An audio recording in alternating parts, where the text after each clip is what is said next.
Sigurado ang ating bida na base sa kanilang itsura, ang mga ito ay malalakas at walang awa. Narinig ito ni na Hong Lian at Xing Tian at tila nagkatugma ang kanilang iniisip kung ang mga taong iyon ay walang awa, si Jiang Yi naman ay parang demonyo. Lumipas ang oras at gabi na nang sa wakas ay huminto ang tren sa kanilang destinasyon. Si Jiang Yi, kasama ang kanyang mga babae, ang unang bumaba. Sumunod ang ibang leader. Ito ang sandaling nagkita-kita ang lahat ng puwersang militar at nakita ang kanilang bilang. Nakakapagtaka kung paano naging leader ang isang taong ganyan ang itsura. Ito siguro ang leader ng rehiyong gumagamit ng rainbow flag bilang simbolo. Karamihan sa mga tao roon ay nakakatakot. Sina Zhou at Karen ay hindi pa nakasali sa ganitong misyon kaya ramdam nila ang pressure ng kapaligiran. Pinangunahan ni Jiang Yi ang grupo at inalala ang kasabihang ang nakausli ang siyang pinupukpok. Ngunit hindi niya maintindihan kung bakit napakaraming galit mula sa mga tao sa paligid. Kahit ang kalbong lalaki na may pink na kilay ay nagpapakita ng pangungutya. Ipinaliwanag ni Hong Lian na ang mga iyon ay mula sa Days City at nagkaroon na sila ng alitan noon sa Chaoyu Base. Iniutos ng ating bida na huwag pansinin ang mga iyon. Mas mahalaga ang pakay nila roon. Paglabas nila, ngumisi ang kalbong lalaki, iniisip na natakot ang Tianhai at umatras. Mukhang totoo ang balita na nasalanta ang lungsod at mahina ang kanilang puwersa. Sumang-ayon ang mga leader ng Days City na totoo ang chismis at ang hinayang na ang isang malaking lungsod ay napunta sa mahihinang tao. Kahit ang babaeng 35 kilograms ay nagpakita ng kayabangan. Hindi nila alam na ang ngiti ng ating bida ay puno ng kasiyahan, gusto niyang minamaliit siya ng iba.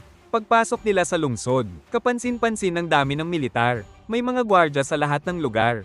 Ang babaeng namamahala sa lugar ay halos matakam sa dami ng bagong dating. Pinagdudahan ng mga sundalo kung tunay bang elite special forces ang mga taong ito. Nabaling ang atensyon ni Jiang Yi sa isang lalaking nakasuot ng puting kapa, si Yun Li, ang ministro ng Combat Department ng Jiangnan. Ramdam ng ating bida ang napakalakas sa presensya nito. Tiyak na mas malakas pa ito kaysa kay John Woo. Talagang puno ng mga kahangahangang tao ang lugar. Kaya mas mahalaga na manatiling low profile. Humarap ang lalaki sa karamihan at formal na nagpakilala. Sinabi niyang ipapaliwanag muna niya ang mga patakaran ng Blizzard City. Napakahalaga ng mga ito, ang lalabag ay makararanas ng malupit na parusa. Naintindihan ng lahat na ito ay pagpapakita ng kapangyarihan.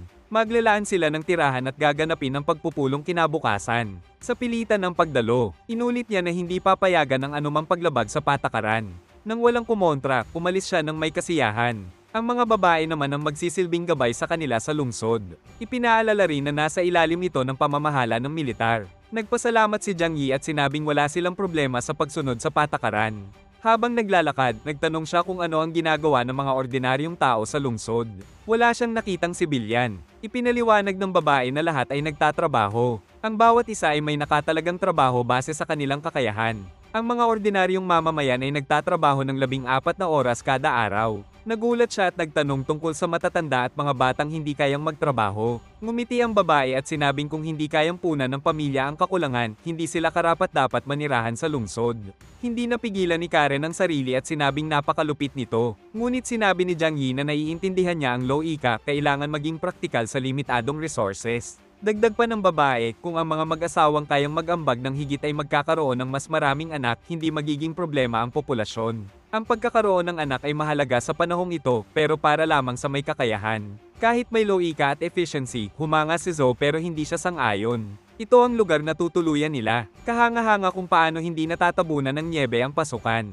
Ito ang silid na itinalaga para kay Jiang Yi. Pagpasok pa lang, agad siyang humiga at nagpahinga. Iniisip niya kung gaano kalayo ang bahay ni Mikasa. Naputol ang pahinga niya nang dumating ang kanyang grupo. Anong ginagawa niyo rito? Pumasok sila at sinabi ni Hong Lian na napansin niyang sila ang may pinakakaunting tao. Ramdam din niyang mas maraming mutant ang dala ng iba. Napansin ni Xing Tian na maraming tumitingin sa kanila ng may masamang intensyon. Sigurado si Hong Lian na kung hindi sinabutahin ni Yuan ang lungsod, hindi sila tatratuhin ng ganito. Sinabi ni Jiang Yi na huwag mag-alala. Blizzard City ito, walang gagalaw dito. Hanggat hindi nila alam ang tunay na plano ng Jiangnan Region. Iwasan muna ang gulo, at kung may mangyari, kaya niyang protektahan ang lahat. Hindi lubos na kumbinsido ang ilan pero naniwala sila. Nagtanong ang ating bida kung bakit sigurado si Hong Lian. Ipinaliwanag niya na mayaman ang Tianhai, kaya susubukan ng iba na takutin sila at alamin ang kanilang lakas bago umatake pag alis nila. Alam iyon ni Jiang Yi, pero hindi niya yun prioridad sa ngayon. Mas mahalaga ang meeting bukas. Hindi ganap na sumang-ayon ang dalawa, pero tinanggap ang utos. Natatakot sina Zhou at Karen at gustong manatili sa silid kasama siya. Ayaw sana yon ng ating bida, pero pumayag din siya. Pagkatapos, tinawagan niya si Mikasa upang ipaalam ang kanyang pagdating. Nasa Section B si Jiang Yi at ang kanyang grupo, habang si Mikasa ay nasa Section A at plano niyang bigyan si Jiang Yi ng pass upang makabisita sa kanyang bahay. Matapos makuha ang authorization, sinabi ni Jiang Yi sa kanyang mga babae na magpahinga. Pupunta siya upang makipagkita sa isang dating kasamahan sa investigation team. Pumayag sina Zoe at Karen na magpahinga. Mas panatag sila sa silid ni Jiang Yi. Habang papalabas siya, pinigilan siya. May curfew at bawal lumabas sa gabi ng walang pahintulot. Kahit may authorization siya, tinanong niya kung bakit hindi ito nabanggit sa mga patakaran.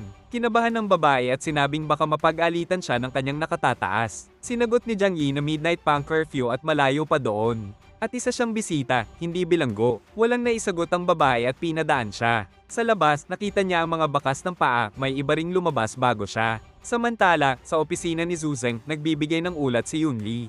Sa lahat ng lungsod, isa ang hindi dumating, ang Linhai City. Wala ring pumunta sa istasyon ng tren doon. Nag-iisip si Zuzeng. Hindi naman ganoon kalakas ang lungsod na iyon para magmatigas. Baka may nangyari. Inutusan niya ang masusing investigasyon at patuloy na pakikipag-ugnayan. Sinabi ni Yunli na sinubukan na niya ng maraming beses na tatanggap ang mensahe pero walang sagot. Magpapadala siya ng tao upang mag-imbestiga. Kung sumuwi sila, papatayin sila. Sumang-ayon si Zuzeng. Umaasa ang commander na walang hindi inaasahang mangyayari bago maging maayos ang lahat. Samantala, si Jiang Yi ay nakarating sa gate kung saan nanginginig sa lamig ang mga gwardya.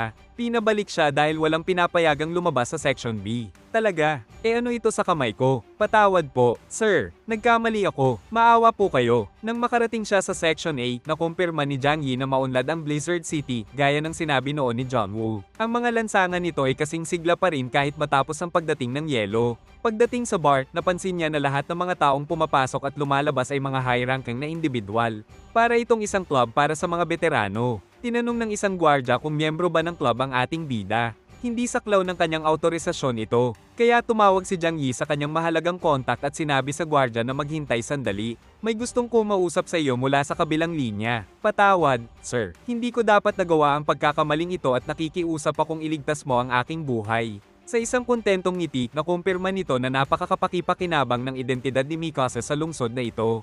Hindi nakapagtataka kung bakit sabik siyang maging kapitan. Sa loob, may isang babae na naghihintay na para sa kanya. Ang kanyang uniforme ay nagpapakita kung ano ang pinakamahalaga sa isang babae, isang puso, o marahil ang iba pang malalaki at malalambot na bagay. Dito, dadalhin ng babae ang ating bida sa kanyang destinasyon. Ang unang palapag ay para sa mga ordinaryong kliyente, habang ang mga nasa itaas na palapag ay para sa mga VIP. Nagulat ang babae na may ganitong kaalagang kontak si Jiang Yi, ngunit tila kakaunti ang alam niya tungkol sa lugar na ito. Nagbago ang kanyang mood nang mapagtanto niyang sinusubukan siyang kuhanan ng impormasyon ng babae ng palihim. Sa elevator, hindi tumingin si Jiang Yi sa dibdib ng babae. Nakatuon siya sa kanyang layunin. Ngunit sa kanyang pagkagulat, ang taong sumalubong sa kanya ay hindi si Mikasa, kundi isang estranghero. Napatigil siya rito, marahil iniisip na ito ay isang pagkakamali o bitag. Nang kumalma siya, sinabi niyang may pagkakamali at nasa maling lugar siya. Gayunpaman, sinabi ng lalaking nagngangalang Deng Shinong na walang pagkakamali. Siya ang nag-utos sa babae na dalhin siya roon. Ngunit kakaiba ito. Hindi kilala ni Jiang Yi ang taong ito. Sinabi ng blondeng lalaki na kung ang isang tao ay sapat na mahalaga para makipagkita kay Mikasa, interesado rin siya. Nilinaw ni Deng na hindi niya sinasang ayunan ng pagkakatalaga kay Mikasa bilang kapitan, ngunit narinig na niya ang tungkol kay Jiang Yi at naging interesado siya. Napag-isip-isip ng ating bida na kung kayang baliwalain ng taong ito ang utos ni Mikasa, tiyak na mas mataas pa ang kanyang katayuan. Ngunit ano ang dahilan ng interes nito? Inaasahan ni Deng na makikilala siya. Ngunit nang hindi iyon nangyari, tinanong niya kung hindi pa ba naririnig ni Jiang Yi ang alamat na si Deng Shinong. Napakataas ng kumpiyansa ng lalaking ito. Walang ideya ang ating bida kung sino siya at naramdaman niyang isang pagkakasala ang hindi siya kilala, kaya pinakitunguhan niya ito ng may respeto at sinabing ikinagagalak niyang makilala siya. Tinanong ni Deng kung may tao pa ba sa lungsod na hindi nakakaalam ng kanyang pangalan. Hindi iyon normal. Humingi ng paumanhin si Jiang Yi at sinabing hindi siya taga Blizzard City, kaya hindi nakapagtataka kung hindi niya ito kilala. Bukod pa rito, mahuhuli na siya sa pakikipagkita sa kanyang kaibigan. Mabilis kumilos si Deng kaya inakala ng ating bida na aatake siya at itinulak siya palayo. Sinabihan ni Deng si Jiang Yi na huwag kabahan. Mabuti ang kanyang intensyon. Gusto lang niyang malaman kung anong klaseng tao ang bisitang ito. Napansin ng ating bida na ang taong nakaupo sa couch ay nandoon pa rin, hindi gumagalaw. Magkambal ba sila? Hindi nasiyahan sa tanong, ipinakita ni Deng na hindi iyon ang kaso. Mayroon siyang maraming clone at ipinakita ang kanyang kakayahan. Buong kumpiyansa niyang sinabi na interesado siyang makita kung ano ang hitsura ng space power na narinig niya. Sa una, walang naging reaksyon ng ating bida sa kahilingan ng lalaki. Ngunit nagpumilit si Deng at sinabing kung maayos ang kakayahan ni Jiang Yi, maaari niyang isaalang-alang na gawin siyang substitute member ng Celestial God Squad. Sa pagkakataong ito, sumobra na ang kanyang kayabangan. Sa isip ni Jiang Yi, itinabi niya ang sandaling ito upang siguraduhing magsisisi ang lalaki sa mga salitang iyon. Naisip pa niyang sa distansyang ito, maaari niyang ipakita ang kanyang banal na kapangyarihan. Buti na lang, bago pa lalong uminit ang sitwasyon, bumukas ang elevator at dumating si Mikasa upang hanapin si Jiang Yi. Bakit ka nandito? Kanina pa kita hinihintay para ilibre ng inumin. Hindi natakot si Deng. Sinabi lamang niya kay Mikasa na nakilala niya ang kanyang kaibigan at nakipagkwentuhan ng kaunti. Wala naman siyang problema roon, tama? Sa isang mapanuyang ngiti, hindi rin natakot si Mikasa at sinabing karangalan na interesado si Deng Xinong sa kanyang kaibigan. Ngunit sa susunod, mas mabuting magpaalam muna. Hindi pangkaraniwan na ang mga kapitan ay hindi maggalang sa isa't isa dito. Inamin ni Deng na kung si Mikasa at John Woo iyon, sasang-ayon siya, ngunit hindi iyon ang sitwasyon ngayon. Mikasa, hindi ka pa handa para rito. Sa pagkakataong ito, kahit si Mikasa ay nainis sa kayabangan ni Deng. Sinusubukan ba niyang maghasik ng gulo sa Blizzard City? Dahil nasagot siya, sumama ang loob ng lalaki. Hindi siya dapat pananggahasang sagutin. Inisip niya ang sitwasyon. Kung ipipilit niya ito, makakaakit siya ng hindi kinakailangang problema. Bukod pa rito, ang kapangyarihan ni Jiang Yi ay para lamang sa pag-iimbak ng mga bagay, hindi ganoon ka-espesyal tulad ng kanyang inaakala. Dahil dito, pinaalis ni Deng ang dalawa at nang hinayang na sinayang ni Jiang Yi ang isang malaking pagkakataon na sumali sa pinakamalakas na squad sa Jiangnan. Nawala ang lahat ng clone. At wala na kahit ang orihinal sa silid. Hindi inaasahan ng sitwasyong ito kahit para kay Mikasa, kaya humingi siya ng paumanhin. Sa kabila ng naunang galit, walang naging problema para sa ating bida. Nagkaroon siya ng pagkakataong makilala ang isang mahalagang tao sa lugar na ito. Bumalik sila sa elevator at papunta na sa tamang palapag. Sinamantala ni Mikasa ang pagkakataon upang ikwento ang alam niya tungkol kay Deng. Ang lalaking ito ang kapitan ng Celestial God Squad. Bukod sa kanyang kapangyarihan, napakayaman din niya dahil sa kanyang pamilya. Personal na binuo ni Zhu Zeng ang 6 na squad ng Blizzard City. Ang mga ito ay ang Celestial Gods, Demon, Iron Blood, Black Robe, Rose Team at Reincarnation Team. Ang lahat ng miyembro ng squad ni Mikasa ay nagsusuot ng itim na robe, samantalang ang mga miyembro ni Deng ay nagsusuot ng silver na kasuotan na gawa ng Ding family. Isang kakaibang detalye, lahat ng nasa Rose Team ay magagandang babae. Hindi na mahalaga ang iba sa ngayon. Sa kasalukuyan, tanging ang Black Robe at Celestial Gods ang nasa lungsod. Ang iba pang 4 ay nasa mga misyon. Nais malaman ni Jiang Yi kung paano ikukumpara ang lakas ni Deng kay John Woo. Ibinunyag ni Mikasa na mas malakas si Deng kaysa kay John Woo. Pagkatapos ng lahat, si Deng ay hindi apektado ng anumang side effects ng kanyang kakayahan. Dahil dito, naging alerto ang ating bida, mas malakas pa pala ang lalaking iyon kaysa sa kanya. Kanina'y galit siya. Ngunit nang maisip kung gaano ito kapanganib, mas mabuting kalimutan na lamang ang panggagalit dito. Idiniin ni Mikasa na pagdating sa destructive power, mas epektibo si Captain John Woo. Ngunit sa lahat ng iba pang aspeto, nahihigitan siya ni Deng. Dahil sa kuryosidad, tinanong ng ating bida kung ano nga ba ang kakayahan ni Deng. Kahit na hindi gusto ni Mikasa si Deng, iniiwasan niyang magbigay ng impormasyon at sinabing hindi na dapat malaman iyon ng ating bida, lalo na't wala naman silang balak maglaban. Isa rin itong payo. Umiwas si Jiang Yi at sinabing nagtataka lamang siya. Nagbiro lang siya kanina kaya gusto niyang makabawi balang araw, biro lang naman. Muling umiwas si Mikasa at sinabing huwag na niyang isipin ang lalaking iyon. Kapitan iyon ng Celestial God Squad.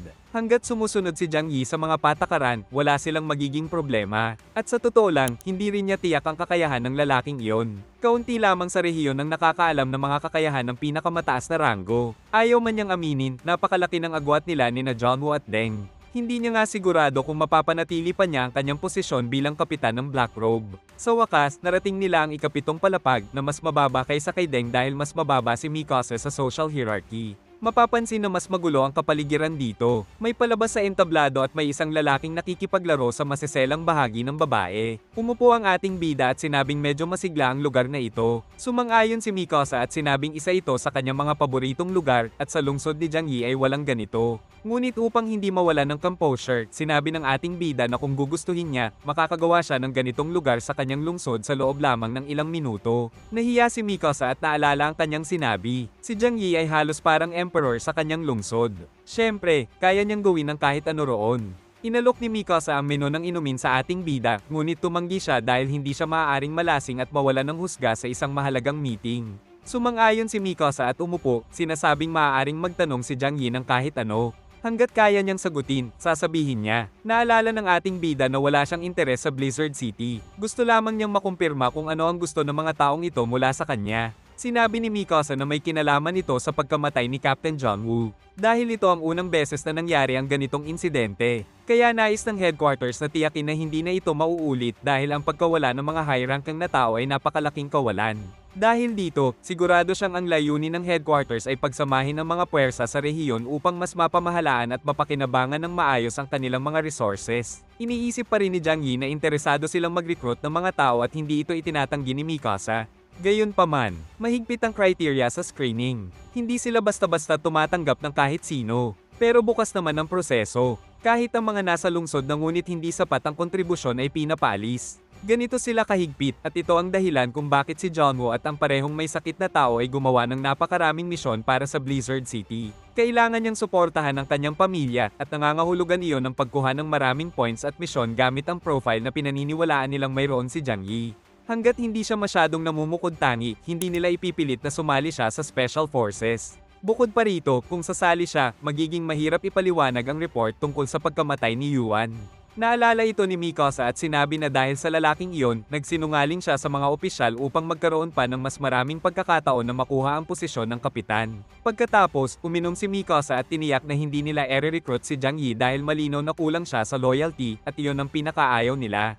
Kahit hindi yun totoo, sinabi ng ating bida na iyon ang pinakamagandang desisyon. May isang lalaking lumapit sa kanilang mesa upang ipaalam na may isa pang taong naghahanap sa kanila. Si Mr. Woody mula sa Black Robe Squad. Pinapasok siya ni Mikasa, ngunit nagtanong ang ating bida kung bakit naroon ang taong iyon. Pinakalma ni Mikasa ang sitwasyon at sinabing normal lang na pumunta ang mga miyembro ng squad dito para mag-relax. Kaya baka nagkataon lang. Gayunpaman, tumanggi ang ating bida at sinabing ayaw niyang makita ang lalaki. Sa huli, pumayag si Mikasa at inamin din na patuloy siyang kinukulit ni Woody, kaya kung makita siya nito rito, magpapatuloy lang iyon. Naiwan ang ating bida na iniisip na kailangan na naman niyang makinig sa walang kwentang reklamo ng batang iyon. Ibinunyag ni Captain Mikasa ang nakaraan ng bata. Noong bata pa siya, muntik nang mamatay si Woody sa lamig sa nyebe. Si Captain John Woo ang nagligtas sa kanya, at mula nang magising ang kanyang kapangyarihan, siya ang nagsanay at nagturo sa kanya kung paano ito gamitin, kaya sinusundan niya ang yapak nito. Para kay Woody, si John Woo ang kanyang tagapagligtas, mentor, at ang taong pinakahinahangaan niya. Alam ni Captain John Woo na malala ang kanyang internal injuries at malapit na siyang magbitiw sa kanyang posisyon. Ang paghanga ni John Woo kay Jiang Yi ang naging dahilan ng selos ni Woody at ginawa niya itong target. Nalulungkot si Woody dahil akala niya hanggat hindi nakakahanap ng kapalit ang kapitan, hindi ito mamamatay. Ngunit hindi iyon nangyari. Sa isang banda, iniisip pa rin niyang dahil iyon sa ating bida kaya namatay ang kapitan. Ipinilit ni Mikasa na dapat silang mag-usap. Hindi naman masamang tao ang bata, galit lang ito at hindi alam kung saan ilalabas ang kanyang sama ng loob. Maya-maya, may dumating na tumatakbo. Dumating si Woody at sinabing na miss niya si Jiang Yi at alam niyang hahanapin ito si Captain Mikasa pagdating sa lungsod. Walang katuturan ang mga salitang iyon, kaya agad nagkaroon ng kutob si Jiang Yi na maaari siyang atakihin anumang oras. Napansin din ito ni Mikasa kaya hinaranggan niya ang landas ng bata at sinabing walang kinalaman si Jiang Yi sa pagkamatay ng dating kapitan na si John Woo. Gayunpaman, iginiit ni Woody na kasalanan nito ang pagkamatay ng kapitan. Bukod pa rito, muntik na rin silang lahat mamatay sa lungsod na iyon.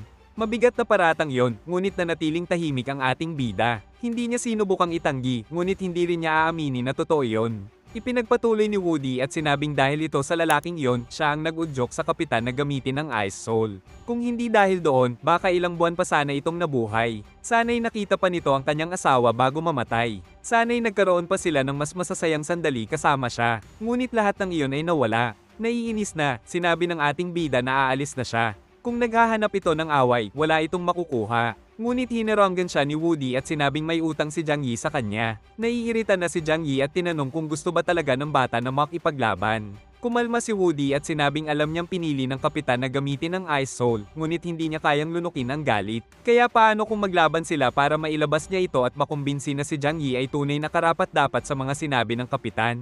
Ang ngiti ng ating bida ay nagpakita ng kanyang tunay na intensyon, ngunit sinabi lamang niyang pumapayag siyang lumaban ng maayos. Tuwang-tuwa si Woody at sinabing maaaring si Jiang Yi ang magtakda ng mga patakaran at pusta para sa laban. Diretsong sinabi ni Jiang Yi na interesado siya sa mga teknolohikal na sandata mula sa rehiyon ng Jiangnan. Kung mananalo siya, gusto niyang makakuha ng kahangahangang sample ng kanilang teknolohiya. Sinabi ni Woody na sandata lang naman ang gusto niya, madali lang iyon makuha. Ayos lang. Nahilo si Mikasa, ngunit hindi niya alam kung dahil iyon sa galit o sa ininom niya. Nangako ang bata ng kahit ano, kahit na ang mga sandatang iyon ay lubos sa kumpidensyal na mga lihim ng militar na hindi dapat ilabas. Pinahinto ni Mikasa si Woody sa pagsasalita ng kalokohan at pinakalma ang sitwasyon. Sinabi niya kay Jiang Yi na maaaring isama sa pusta ang melee weapons, ngunit hindi kasama ang mga baril. Tinanong ng ating bida kung melee weapons lang ba. Wala siyang ideya kung ano iyon at hindi siya interesado sa mga kitchen knife o kung ano paman. Gayunpaman, tiniyak ni Mikasa na hindi niya siya niloloko. Ang kanilang arsenal, kahit melee weapons lang, ay gawa sa pinakamataas na teknolohiya at napakakapakipakinabang para sa kanya. Halimbawa, tiyak na narinig na niya ang mga sandatang gawa sa adamantium at doon lalong naging interesado ang ating bida. Narinig na niya ang material na iyon sa isang pelikula kung saan may taong may claws. Maganda sana kung may bagay siyang kayang pumutol ng kahit ano at hindi nasa Ira. Sa ganitong kaso, pumayag siya kahit pa kitchen knife lang na gawa sa adamantium. Ipinakita ni Mikasa ang mga sample na maaari niyang makuha. Araw-araw nilang ginagamit ang mga sandatang gawa sa adamantium. Ilan sa mga halimbawa ay isang nunchako at isang manibela ng kotse na gawa sa adamantium. Ano bang silbi ng mga ito? Pumuputol ba ang nunchako? Kailangan bang hindi masira ang manibela? Sinabi ni Mikasa na maaari nang kalimutan ni Jiang Yi ang pastahan at bibigyan na lang siya ng sample bilang tanda ng pagkakaibigan.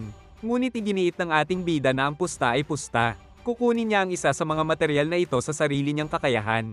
Kaya hindi siya uurong sa laban. Hindi rin siya mahilig sa mga libre. Tatalikod na sana siya para umalis, ngunit napunta ang kanyang atensyon sa isang kutsilyo o espada.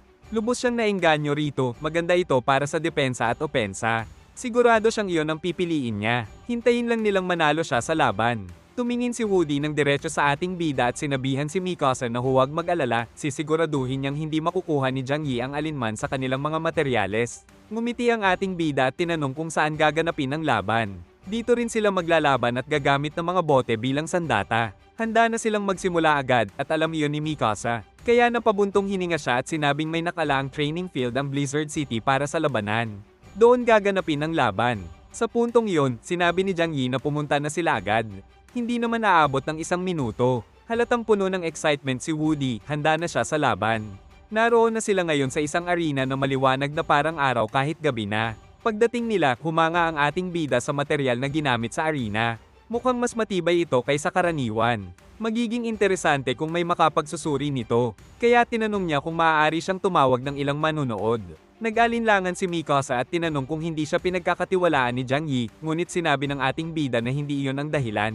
Kung sakaling may masaktan sa kanila, may doktor siya sa kanyang team na kayang pagalingin sila agad, isang pag-iingat lamang. Wala namang nakitang problema si Mikasa at pumayag. Ang lugar na ito ay talagang ginawa para sa mga manunood. Tumingin siya kay Woody at inisip kung inaasahan ba talaga nitong masasaktan siya sa laban. Sinamantala ng ating bida ang pagkakataon at sinabing dahil may mahusay na doktor, hindi problema kung pareho silang masaktan. Kumpiyansang pumayag si Mikasa at binigyan siya ng go signal na tawagin ng kahit sinong gusto niyang manood. Kinuha ni Jiang Yi ang kanyang telepono at tinawagan si Zhou. Sinabi niyang dalhin sina Karen at Lei Ang sa arena. Nilinis na ang Sector A para makapasok sila. Ngumiti si Jiang Yi kay Woody at tinanong kung kailangan pa nito ng oras para maghanda. Tumango si Woody at sinabing oo, magkikita sila sa arena maya-maya. Nagkamayan sila na parang tunay na magkaibigan, ngunit ang intensyon ay patayin ang isa't isa. Napansin ni Jiang Yi na matalino ang bata. Sinabi ni Woody na ibigay niya ang lahat sa laban. Ngunit alam nitong hindi magagawa iyon ni Jiang Yi, may tinatago siya sa lugar na ito. Dumating ang mga babae at tinanong ni Karen kung bakit sila tinawag.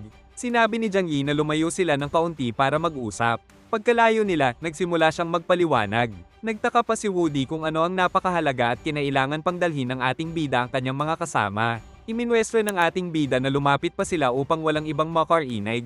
Pagkatapos, mahina siyang bomb ulong, sapat lang para marinig nila. Sinabi niyang gusto ni Woody na makilala si Captain John Woo ng mas maaga, kaya tutulungan niya ang bata na mangyari iyon. Bukod pa rito, hindi nila kailangang mag-alala. Alam ng bata na hindi niya magagamit ang buong lakas niya rito. Ginagamit niya ang kalamangan na iyon para mamprovoke at ligtas siya rito sa sarili niyang teritoryo. Kung sinubukan niyang mamprovoke ng ganoon sa labas ng Blizzard City, hindi siya tatagal kahit ilang segundo.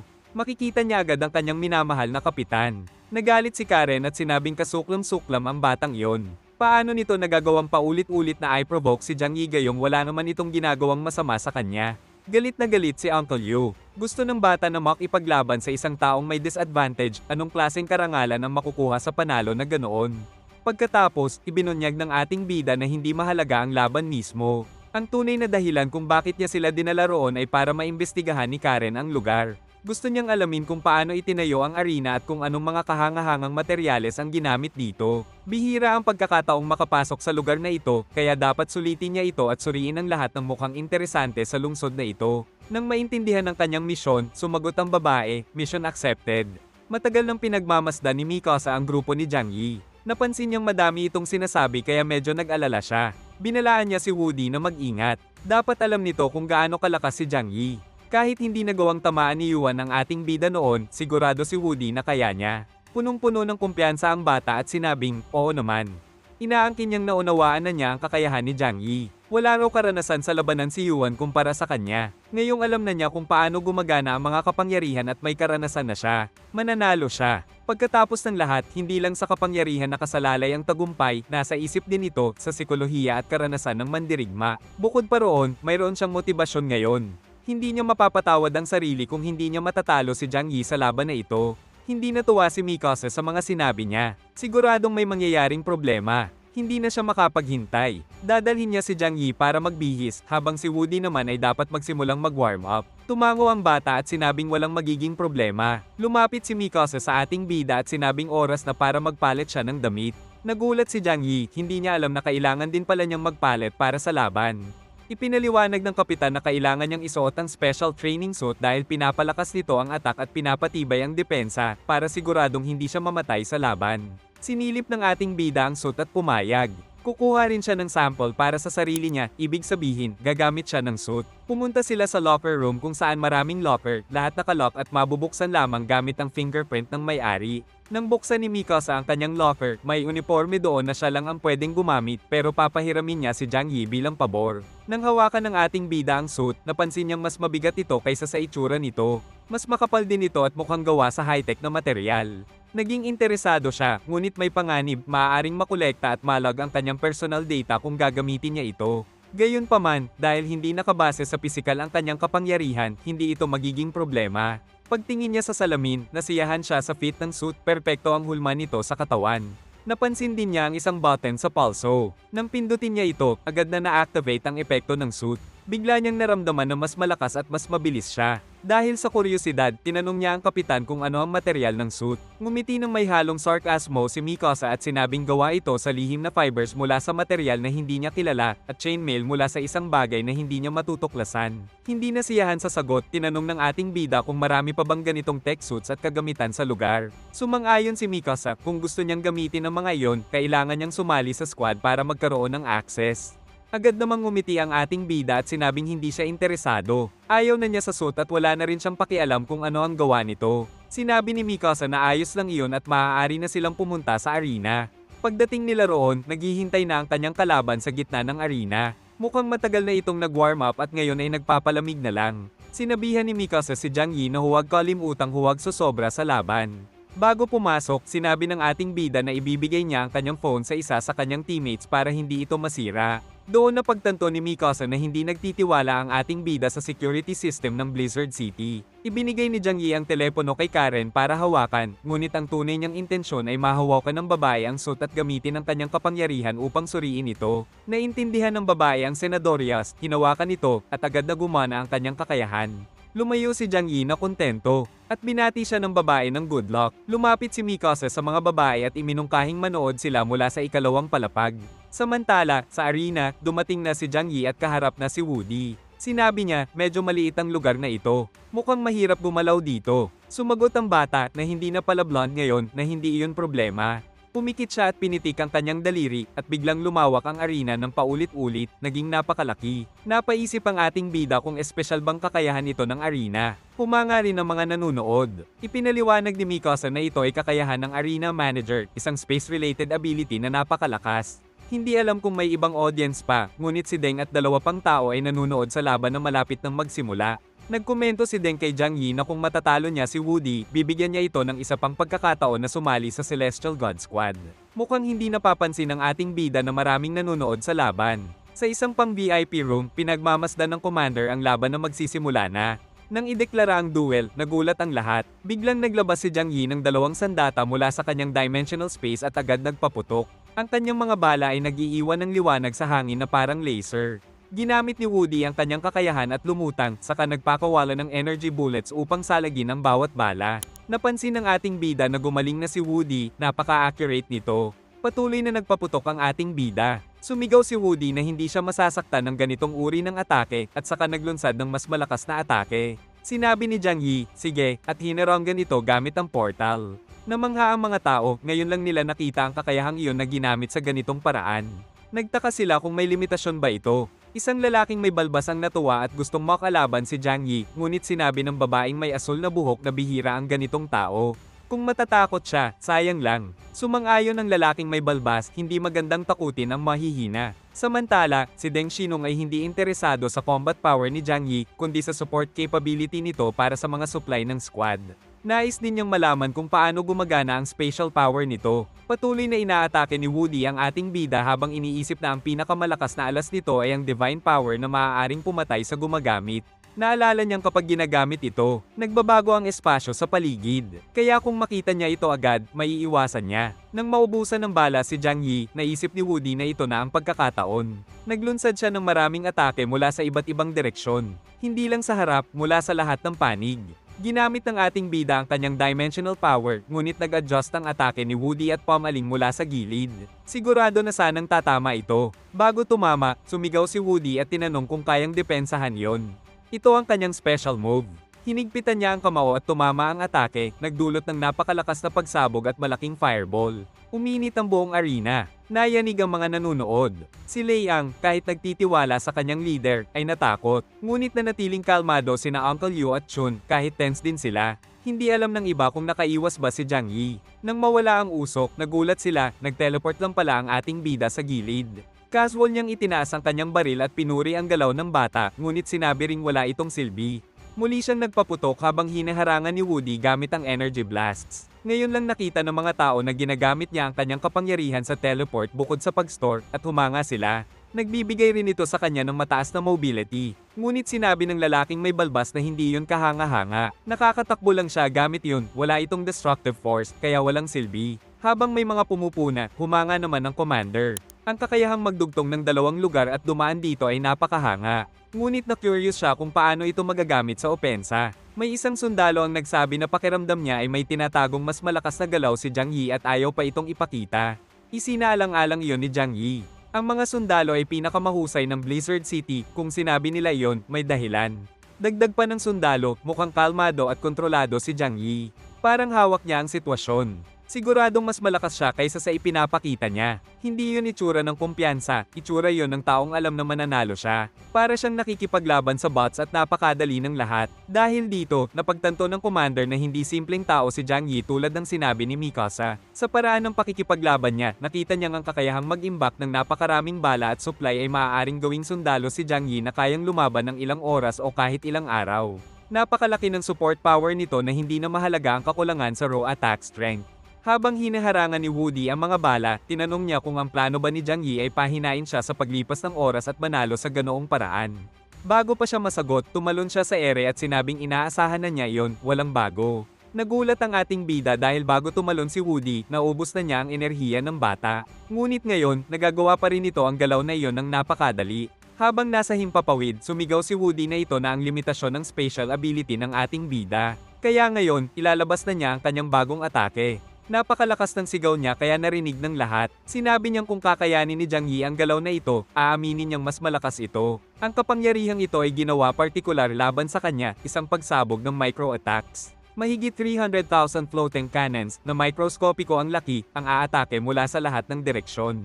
Sa pagkakataong ito, hindi na niya magagamit ang mga portal para harangan ito. Ang nakita ng lahat ay isang napakalaking pagsabog na sumakop sa mas malawak na lugar kaysa sa kaya niyang i-teleport para makaiwas. Siguradong tatama ang ataking ito bago pa siya makalayo. Hindi napigilan ng kapitan ng Celestial God Squad ang excitement at tumayo, gustong malaman kung ano ang mangyayari. Nag-alala sina Lei Ang at ang iba pang babae. Ang ataking ito ay sadyang ginawa para kontrahin si Jiang Yi, napakapanganib.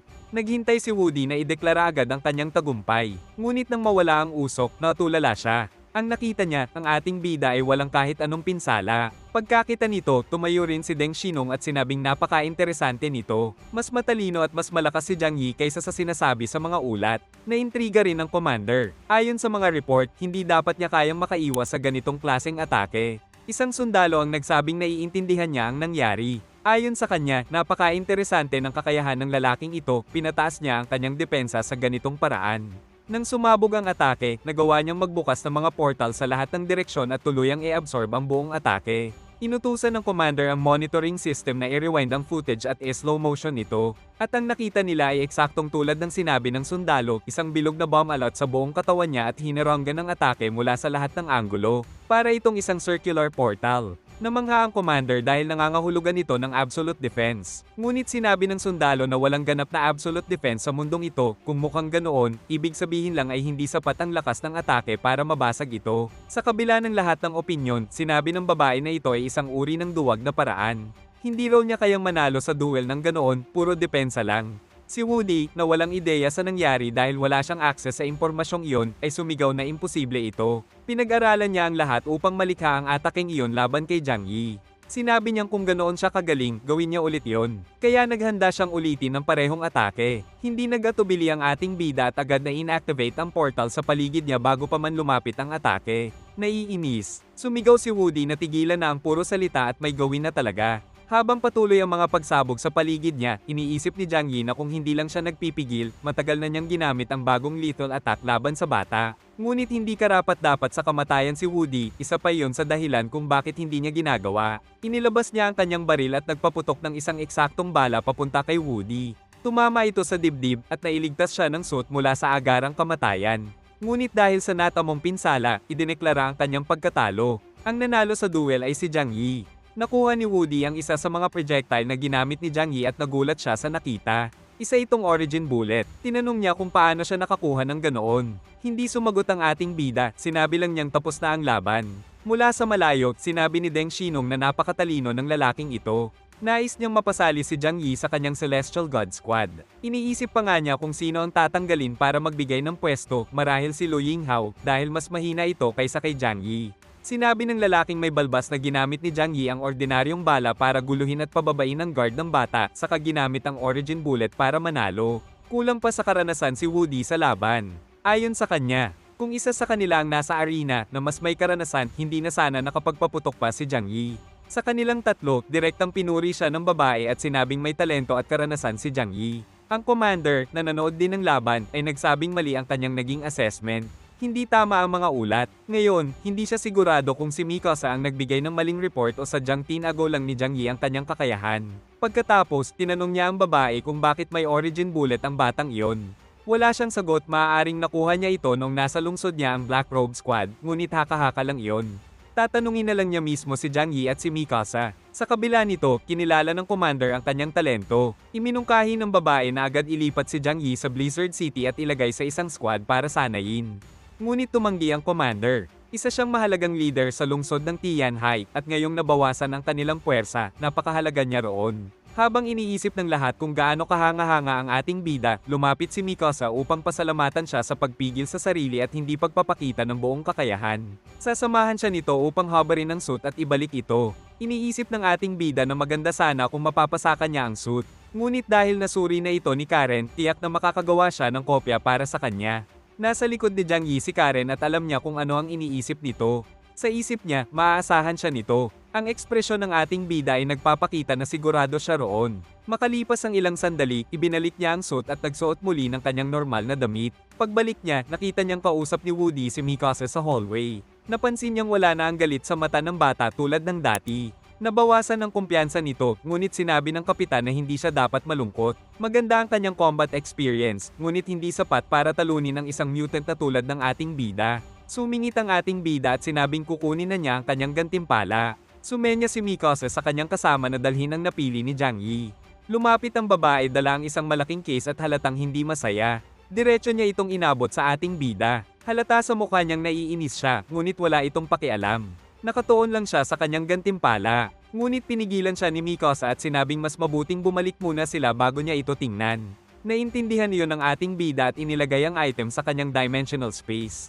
Masyadong maraming atensyon ang makukuha kung bubuksan niya ito sa publiko. Sinamantala rin ni Mikasa ang pagkakataon upang sabihin na ngayong tapos na ang lahat, mas mabuting wala ng tensyon sa pagitan nila. Ngunit sa isip ng ating bida, hindi posible ang pakikipagkaibigan sa taong iyon. Naiinis siya kahit isipin pa lang ito, ngunit alam niyang mas matalino na panatilihin ang magandang imahe. Kaya pumayag siya at sinabing magbantayan na lang sila sa isa't isa. Nakipagkamay ang bata at sinabing ganoon din ang nararamdaman niya. Paglabas ng training field, nagpaalam si Jiang Yi at babalik na sa kanilang quarters kasama ang kanyang team para magpahinga at maghanda sa meeting kinabukasan.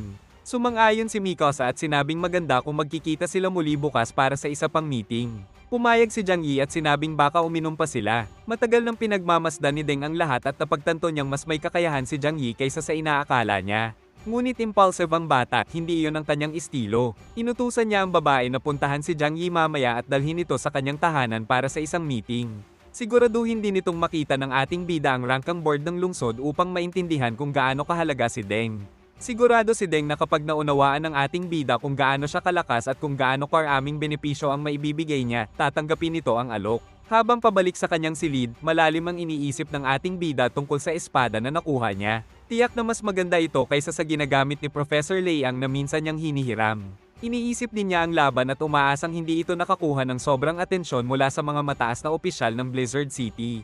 Magiging problema kung masyado nilang malaman ang tungkol sa kanyang kakayahan at magkaroon ng interes sa kanya. Ngunit agad itong nasagot na may tumawag sa kanyang pangalan. Isa itong babaeng may asul na buhok. Hindi niya ito kilala, kaya tinanong niya kung sino ito. Sinabi ng babae na ang pangalan niya ay Bai Chanyo at miyembro siya ng Celestial God Squad. Nasaksihan niya ang laban sa miyembro ng Black Robe Squad at humanga siya sa kanyang kakayahan. Agad na naalala ng ating bida ang lalaking iyon at napaisip kung susubukan na naman ba siyang i-recruit. Sumagot ang babae na nais siyang personal na makilala ng kanilang kapitan sa kanyang tahanan pagkatapos ng meeting bukas. Pagkatapos, matalim siyang tumingin at tinanong kung sinubukan ba siyang i-recruit ng leader ng Black Robe. Natawa ang ating bida sa tanong dahil alam niyang hindi iyon gagawin ni Mikasa, kung ginawa nito, mawawala ang kanyang posisyon. Hindi siya sumagot, kaya nagpatuloy ang babae at sinabing mahina na ang Black Robe Squad at magiging malaking pagkakamali kung sasali siya roon, lalo na't may pagkakataon siyang sumali sa mas malakas na grupo. Napagtanto ng ating bida kung gaano kalakas ang impluensya ni Deng sa lugar na ito. Hindi magiging magalang kung tatanggihan niya ito ng direkta, kaya kailangan niyang tumanggi sa paraang hindi makaka-offend. Ngunit sa pagkakataong ito, pumayag siyang bisitahin ng tahanan ni Deng matapos ang meeting bukas. Nasiyahan ng babae at inayos ang detalye ng kanilang pagkikita bago umalis. Sinabi ni Chon na napakahalaga ng kanyang boss, kahit saan ito pumunta, lahat ay nais makuha ang kanyang atensyon. Ngumiti ang ating bida at sinabing ang lakas ay natural na umaakit ng pansin, hindi ito maiiwasan. Alam niyang napansin na siya kahit bago pa niya makuha ang essence ni Yuan. Ngayon, lalo pa siyang kahanga-hanga. Tiniyak niya sa kanyang mga kasama na kahit gaano pa sila interesado, hindi nila siya mapipilit na sumali sa Blizzard City. Agad na nakaramdam ng ginhawa si Chon dahil wala siyang balak tumira sa lugar na puno ng malalakas na tao. Kinuha ng ating bida ang kanyang case at sinenyasan si Karen. Naintindihan ng babae ang ibig niyang sabihin at masayang sumunod sa kanya. Samantala, natanggap ni Deng ang impormasyon at na-excite siyang makilala si Jiang Yi kinabukasan. Nang makabalik sila sa kwarto, inilagay ni Jiang Yi ang kahon sa mesa at sinabi na may napaka-interesanteng laman nito para sa dalawang babae. Pareho silang gustong maunang makahawak sa loob nito. Excited niyang binuksan ng kahon at biglang may makapal na usok na lumabas. Nagulat silang lahat. Agad itong nakilala ni Karen at sinabi na isa itong gas na ginagamit upang protektahan ang mga mahalagang bagay laban sa corrosion. Nang mawala ang usok, lumitaw ang espada sa loob ng kahon. Tuwang-tuwa si Liang sa nakita. Kahawig ito ng Tang Dynasty Sword. Ang sukat nito ay perpekto para sa opensa at depensa. Nang hawakan ito ng ating bida, lubos siyang nasiyahan, perpekto ang bigat at ang hawakan. Excited si Karen na suriin ito at alamin kung ano ang material. Siyempre, pumayag ang ating bida. Naiisip pa lang niyang makagawa ng marami nito ay nasa sabik na siya. Ngunit nang hawakan ni Karen ang espada, napansin niyang masyado itong mabigat, hindi ito angkop para sa mga hindi kasing lakas ni Jiang Yi. Nang gamitin niya ang kanyang Divine Analysis ability, mas lalo siyang nagulat. Sinabi niyang posible itong kopyahin, ngunit napakakomplikado. Napakahirap kunin ng mga materyales at ang pagiging komplikado nito ay lampas na sa praktikal. Sinabi ng ating bida na ayos lang yon. Sapat na ang ginagawa niya, pwede niyang gawin ito ng paunti-unti. Nasiyahan si Karen sa sagot at nangakong ipagpapatuloy ang pag-aaral sa suit at magagawa niya itong kopyahin sa lalong madaling panahon. Hanggang ngayon, hindi pa nahahawakan ni Liang ang espada. Halos hindi na niya mapigilan ang excitement. Kaya iniutos ni Jiang Yi na ibigay na ito sa kanya dahil mas mahal niya ang mga espada kaysa sa kanya. Nang mahawakan ng babae ang espada, namangha siya. Napakaganda nito. Agad niyang naisip na hindi na kailangang hiramin ni Jiang Yi ang kanyang espada dahil perpektong kapalit na ito. Agad niyang sinabi na kailangan itong pangalanan. Ang bawat kahangahangang sandata ay dapat may pangalan. Hindi nag-atubili si Jiang Yi at pinangalanan itong Holy Judgment. Inaasahan na niyang makakapaghiwa siya ng tao na parang papel gamit ito. Samantala, bumalik ang kwento sa opisina ng commander. Hindi pa rin siya mapakali sa mga kakayahang nasaksihan niya sa laban. Iniisip niyang napakalakas ng depensa ng shield, ngunit mababa ang loyalty ng may-ari nito. Kaya nagdududa siya kung magandang ideya bang ilagay ito sa alinmang squad. Habang nag-iisip, pumasok ang kanyang sekretarya at sinabing dumating na ang taong nais niyang makita. Pinapasok niya ito at ang dumating ay si Woody. Nagpakilala ang bata at humingi ng paumanhin, sinasabing hindi sapat ang kanyang lakas upang maipakita kay Jiang Yi kung gaano kalakas ang mga tao sa lungsod. Handa siyang tumanggap ng anumang parusa, ngunit tinanong siya ng commander kung bakit siya paparusahan. Siya mismo ang nag-utos kay Woody na hamanin si Jiang Yi sa arena upang masukat ang kakayahan nito. Nagawa iyon ni Woody, kaya nararapat siyang purihin. Hindi siya nasiyahan sa offensive power ni Jiang Yi, ngunit sigurado siyang walang makakatapat sa kanyang depensa. Magiging napakahalaga nito sa mga espesyal na sitwasyon. Pinuri pa niya si Woody, 3 buwan pa lang itong awakened ngunit nakalaban na agad ng kasing lakas ni Jiang Yi. Karapat-dapat itong maging bahagi ng Black Robe. Gayunpaman, kailangan pa nitong mas mabilis na mag-evolve para muling mapalakas ang Black Robe Squad. Siya at si Mikasa ang magiging responsable rito. Nabuhayan ng loob si Woody. Napagtanto niyang hindi mahalaga kung nanalo o natalo, ang mahalaga ay muling buuin ang squad at panatilihin ang dangal ni John Woo. Nagpasalamat siya at nangakong hindi niya bibigwin ang commander. Kinabukasan, halos mabasag ang pinto ng ating bida sa lakas ng katok. Ngunit kalmado siyang bumangon at binuksan ang pinto. Sina Sing Tian at Hong Lian ang nasa labas. Niyaya nila siyang mag-dinner at may plano rin silang maliit na meeting bago ang pangunahing pagpupulong. Matapos kumain, napunta sila sa seryosong usapan. Ipinaliwanag ng ating bida na ang Blizzard City ay parang sariling gobyerno, hindi nila ito mapapatakbo tulad ng sa Tianhai. Ang lungsod na ito ay puno ng pinakamahuhusay na individual mula sa iba't ibang lugar. Isang maling galaw lang ay maaaring magdulot ng kaguluhan. Kaya malinaw ang kanyang utos, kahit anong mangyari, huwag makipagbanggaan sa kahit sino. Lahat ng problema ay maaaring resolbahin kapag umalis na sila sa lungsod. Hindi lubos na sumang-ayon si Hong Lian. Para sa kanya, kung magiging masyado silang mahinahon, lalo silang mamamaliitin. Ngunit kahit ano paman, nasa ilalim ng pamumuno ni Jiang Yi ang Tianhai, kaya sumang-ayon siya at sinabing susundin niya ang utos. Nasiyahan ng ating bida at sinabing huwag mag-alala, hindi sila magsisimula ng gulo. Pero hindi rin sila matatakot. Kung may umatake sa kanila, lalabas sila ng lungsod at dudurugin ito. Sabay-sabay na sumigaw ang mga mandirigma na nagtitiwala sila sa kanyang desisyon at lakas. Pagkatapos, pumunta sila sa lugar ng malaking meeting. Mukhang naiinip na ang mga tao roon dahil matagal na silang naghihintay. Inaantok pa ang ating bida at napansin niyang 10:30 na. At sinabihan silang dapat 9:30 ay nasa meeting hall na sila. Pero wala pa ring nangyayari. Nababahala rin si Zo at tinanong kung gaano pa sila katagal maghihintay. Gusto rin malaman iyon ng ating bida, ngunit wala silang magagawa kundi maghintay. Ipinakita ng kwento kung bakit taantala ang meeting. Bandang 7 o'clock ng umaga, sa opisina ng commander, dumating ang isa sa kanyang tauhan na nag-imbestiga sa lungsod ng Linhai City, ang lungsod na hindi nagpadala ng kinatawan.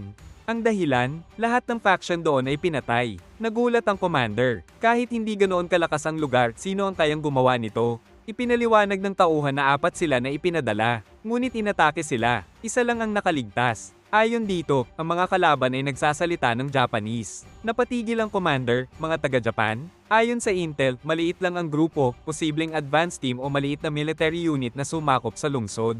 Kung papayagan, maaari silang magpadala agad ng combat squad para lipulin ang mga iyon. Nag-iisip ng malalim ang commander. Hindi mahalaga sa kanya ang lungsod, ngunit ang implikasyon, posibleng banta mula sa ibang bansa, ay seryoso. Hindi niya naniniwalang kayang gawin ito ng Japan mag-isa, ngunit may koneksyon ito sa ibang bansa. Ang direktang digmaan laban sa Japan ay magiging sakuna. Kaya gusto niyang kausapin mismo ang survivor. Pinapasok ang lalaki, halatang hirap na hirap itong nakaligtas. Ikinwento niya na 3 lang ang kalaban. Isa sa kanila ang lumipad papunta sa kanila at agad nilang napagtanto na hindi nila ito kayang labanan. Kaya tumakas siya upang magbigay ng ulat habang ang iba ay naiwan para ipagtanggol siya. Humiling siya ng paghihiganti. Sinabi ng commander na hindi nila pababayaan ito. Ang mga Hapones na iyon ay naglakas loob na maghasik ng gulo, ang kapalaran nila ay kamatayan. Ngunit sa isip niya, kailangan niyang makipag-ugnayan sa mataas na liderato ng Japan upang malaman ang katotohanan. Ito ang dahilan ng pagkaantala ng meeting, isang pambansang krisis. Lumipas ang oras at lalong naiinip ang mga tao. Nag-lunch na sila habang naghihintay.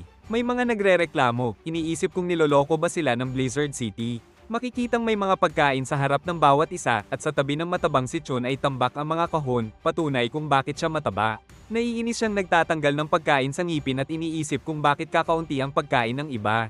May nagreklamo na sobra ang dala niyang pagkain, ngunit sinabi niyang naiinggit lang sila dahil bigay iyon ng kanyang leader. May nagbabala na huwag gumawa ng gulo. Biglang nilinis ng ating bida ang lahat sa isang iglap na wala ang kalat. Habang ang iba ay naiinip, nanatiling kalmado ang ating bida. Sanay siyang maghintay. Habang nagpapamasahe, tinanong siya ni Hong Lian kung sinasadya ba silang i-ignore ng mga nakakataas. Tumango siya at sinabing kung sino ang mas makapangyarihan, siya ang nasusunod. Napansin niya si Mikasa na naglalakad sa paligid, mukhang naiinip din at walang masyadong alam. May gusto pang itanong ang babae, ngunit pinatahimik siya ng leader. Wala ring silbi ang magsalita. Malaki ang sitwasyon, maraming makapangyarihang tao. May unang magrereklamo, ngunit hindi dapat sila yon. Naunawaan muli ng babae ang kanyang diskarte, ngunit nagtanong kung maghihintay ba sila roon hanggang matapos ang araw. Sinabi ng ating bida na magpanggap na lang siya na nagsimula na ang meeting at manatiling tahimik. Samantala, lalabas muna siya para maglakad-lakad. Gusto sana siyang samahan ni Zou, pero sinabi niya na kakausapin lang niya si Captain Mikasa ng mag-isa. Dapat manatili siya roon kasama ng iba. Siya ang unang lumabas ng silid. Napansin ito ng gwardya at inutusan siyang bumalik sa meeting hall. Pero nakita ito ni Mikasa at sinabi na huwag mag-alala sa kanya. Hayaan muna siyang lumabas sandali. Kaya lumapit si Jiang Yi sa kapitan para magtanong kung may alam ba ito. Kung meron man o wala, sinabi ni Mikasa na mag-usap sila sa ibang lugar, malayo sa iba. Sa mas pribadong lugar. Pabulong na sinabi ni Mikasa na nagkaroon ng problema ang commander, isang bagay na napaka-urgent kaya kailangan muna niyang asikasuhin bago makipag-usap sa kanila. Sinabi ni Mikasa na bahagi lang siya ng military unit. Hindi siya ang namamahala sa intelligence, kaya sumusunod lang siya sa utos. Pero kahit ganoon, tiniyak niya na seryoso ang sitwasyon. Dahil sa mga salitang iyon, nakasiguro ang ating bida na sa distrito ng Jiangnan, may malaking pagbabago na paparating. Ibinaling niya ang atensyon sa silid na puno ng makapangyarihang tao at inisip kung dapat ba siyang makialam. Dahil may 3 malalakas na tao roon na kayang humarap sa anumang problema, nagpasya siyang ayaw na niyang makialam pa. Sinabi niya na kung may problema, ipaalam na lang sa kanya. Sasama siya sa iba sa waiting room. Pero hindi sumang-ayon si Mikasa at sinabi na dapat manatili si Jiang Yi kasama niya. Kailangan nilang panatilihin ang kaayusan sa lugar. Ang ating bida, na ayaw makisangkot, ay nagsimulang mag-alala kung magiging malaking problema ito at kung madadami siya. Gusto pang malaman ni Mikasa ang higit pa mula kay Jiang Yi. Iniisip niya na hindi pa nga umiinit ang pwesto niya bilang kapitan, baka mawala pa ito kung may mangyaring seryoso. Bilang tugon, inalok siya ng ating bida ng isang napakabihirang bagay, isang bagay na kahit ang high command ay hindi madaling makuha.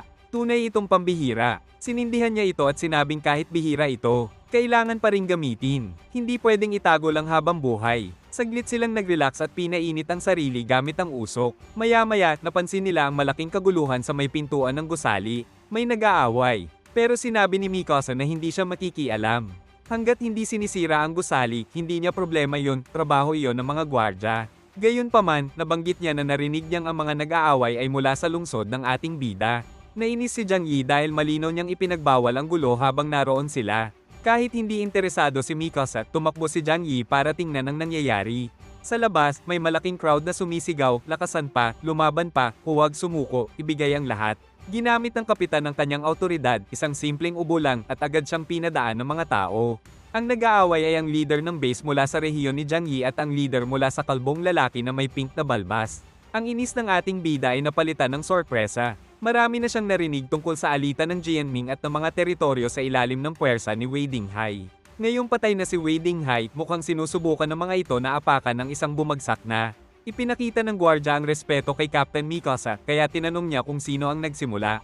Ayon sa gwardya, humingi sila ng pahintulot para maglaban pero hindi ito naaprobahan. Gayunpaman, nagsuntukan pa rin sila. Pinagmasdan ni Jiang Yi ang laban. Ang kalbong lalaki na may pink na balbas ay may kakayahang baguhin ang katawan at malinaw na siya ang nangingibabaw. Sinigaw niya na kung buhay pa ang dating leader, baka may laban pa ang kalaban, pero ang bagong kapitan ay wala. Nagalit ang kabila at sinabi na pagsisisihan niya ang pagbanggit sa pangalan ni Wei Dinghai ng bastos. Gumamit sila ng kapangyarihan at sinubukang patumbahin ang isa't isa. Nahuli ang lalaking kayang mag-stretch ng katawan sa malalaking kamay ng kalaban. Sa lakas ng braso nito, nadareg siya at dumura ng dugo. Kahit mukhang seryoso ang laban, lalo lang naging masaya ang crowd. Sinimulan nilang kutsain paano naging leader ang ganoong kaina. Totoo ang chismis. Mahina na ang Tian High City. Agad na puno ng kasakiman ang mga mata ng lahat, nakakita sila ng madaling target.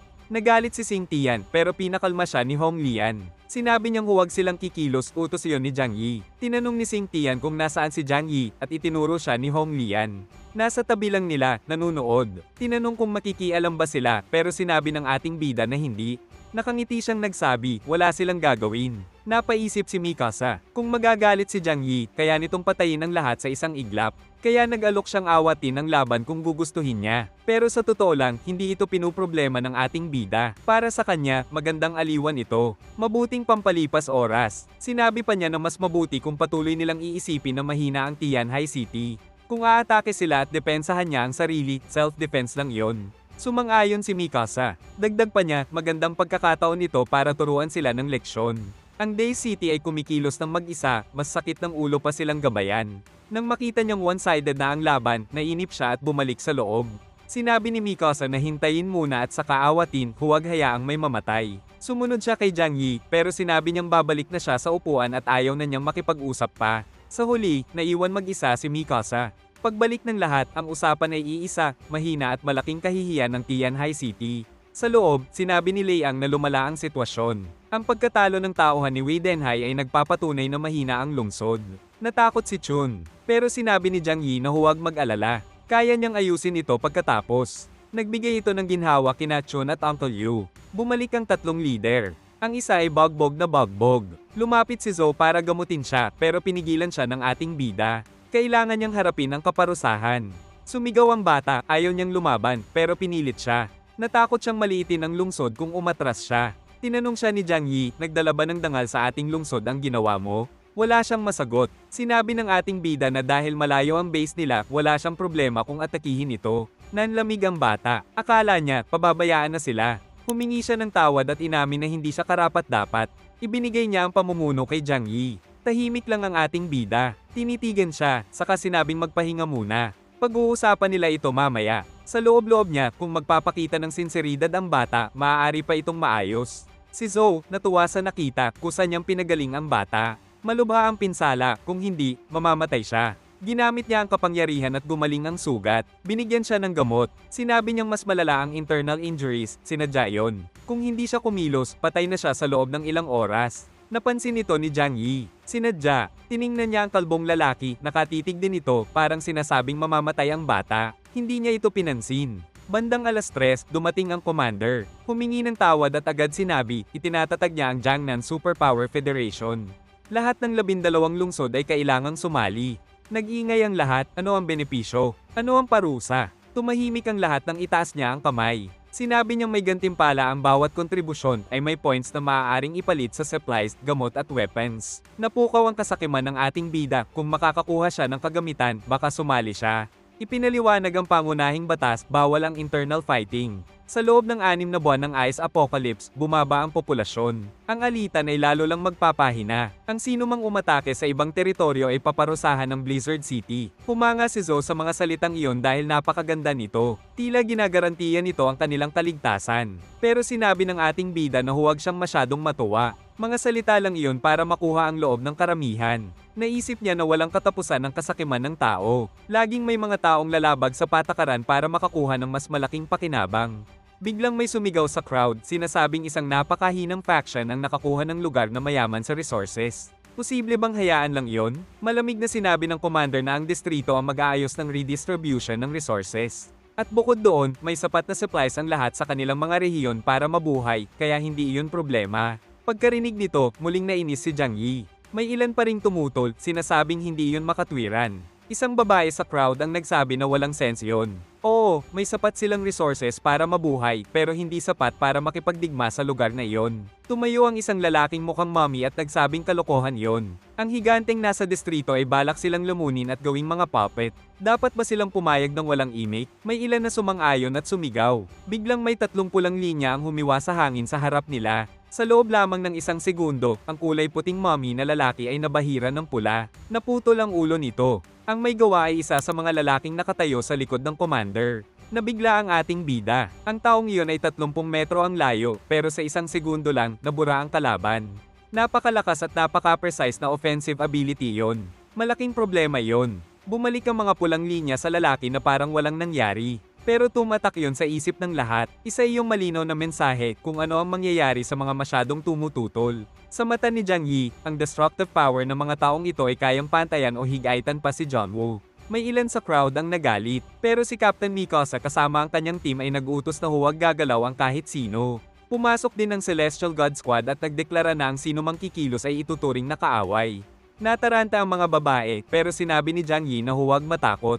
Manatili lang silang tahimik. Nang muling tumahimik ang lahat, sumigaw ang commander na hindi ito negosasyon. Ipinapaalam lang niya na bahagi na silang lahat ng Superpower Federation. Ang sino mang tatanggi ay ituturing na kaaway at agad nalilipulin. Sa halip na mabigla, ngumiti ang ating bida. Ito mismo ang inaasahan niya. Ang mga taong hayagang sumasalungat sa mas makapangyarihan kahit wala silang laban ay mga hangal. Matapos ipakita ang kapangyarihan, tinanong ng commander kung may tumututol pa. Sandali siyang naghintay, parang inaanyayahan pa ang reklamo. Dahil walang nagsalita, sinabi niyang bibigyan sila ng forms para pirmahan. Lumabas ang sekretarya at ipinamahagi ang mga papel. Kapag napirmahan, opisyal na silang sakop ng Blizzard City. Tiningnan ni Jiang Yi ang papel at naisip, papel lang ito. Hindi naman talaga ito nagbibigkis sa kanila. Ngumiti siyang pumirma at ibinalik ang papel. Inulit ng commander na hindi sila magtatrabaho ng libre. Lahat ay makakatanggap ng supplies at armas ayon sa kanilang ambag. Bilang halimbawa, kumuha siya ng isang vial at sinabi na ito ay tinatawag na compound number 2, isang bagay na nagpapalakas ng kakayahan at potensyal. Ang paggamit nito ay magpapalakas lalo sa kanila bilang mga mutant pero mas gusto niyang tawagin silang espers. May ilan na nagsabing kung sinabi niya iyon kanina pa, walang tatanggi. Walang tatanggi sa pagkakataong lumakas sa ganitong panahon. Naging excited ang lahat pero naalala ng ating bida si John Woo. Gumamit ito ng compound noon at nagkaroon ng matinding side effects. Nagpatuloy ang meeting. Sinabi ng commander na may urgent mission. Isang kahinahinalang organisasyon mula sa Japan ang sumalakay sa lungsod ng Linhai City. 13 silang miyembro at nasakop na ang lungsod. Ang sino mang makapatay sa kanila ay makakatanggap ng 10 doses ng compound number 2 at kontrol sa lungsod. Naisip ng ating bida na napakatapang ng mga ito. Ano ang silbi ng pag-alis sa sariling bansa para sakupin ang lungsod ng iba? Mas malaki ang magiging kapalit kaysa benepisyo. Hindi siya interesado pero galit na galit si Uncle Yo dahil sa pagiging makabayan nito. Ipinakita sa screen ang mga mukha ng grupo. Ang pangalan nila ay Core-Oded Moon at mula sila sa Hilagang Japan. Nasakop nila ang sarili nilang teritoryo bago tumingin sa China para sa resources. Nakipag-ugnayan sila sa gobyerno ng Japan pero itinanggi ng gobyerno ang anumang koneksyon. Kaya may pahintulot na silang tugisin at lipulin ng grupo. Gayunpaman, nagbabala ang commander na hindi mahina ang grupong ito at hindi madali ang misyon. May ilan na nagtanong kung nagsasabi ba ng totoo ang gobyerno ng Japan. Ngumiti ang commander at sinabing hindi mahalaga iyon ngayon.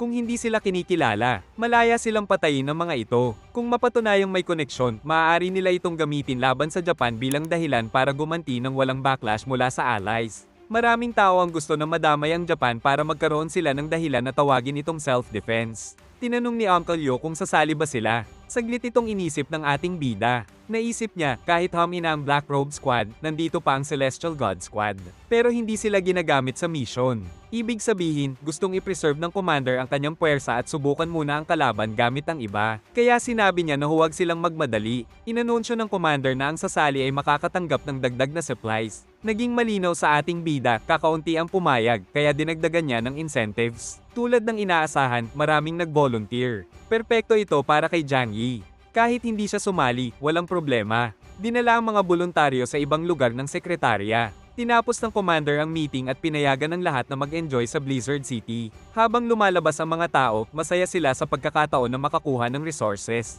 Pero iniisip ni Jiang Yi, kung 13 tao lang ang Some-Ire sa Linhai, gaano ba sila kalakas? Alam ba ito ng mga taong ito? Marami sigurong mamamatay nang hindi nila alam. Makalipas ang ilang oras, bumalik ang eksena sa opisina ng commander. Iniulat ng sekretarya na 10 faction ang sumali at sapat ang lakas para matapos ang misyon. Napansin na walang ni isang tao mula sa Tianhai ang sumali, pati si Jiang Yi na napakalakas ay hindi rin nag-volunteer. Mas naniwala ang commander na tama ang intel, sarili lang ang iniisip ng ating bida. Sinabi ng sekretarya na halos abandonado na ang Tianhai. Kaunti na lang ang tao roon, kaya baka ayaw nilang magpadala pa ng puwersa.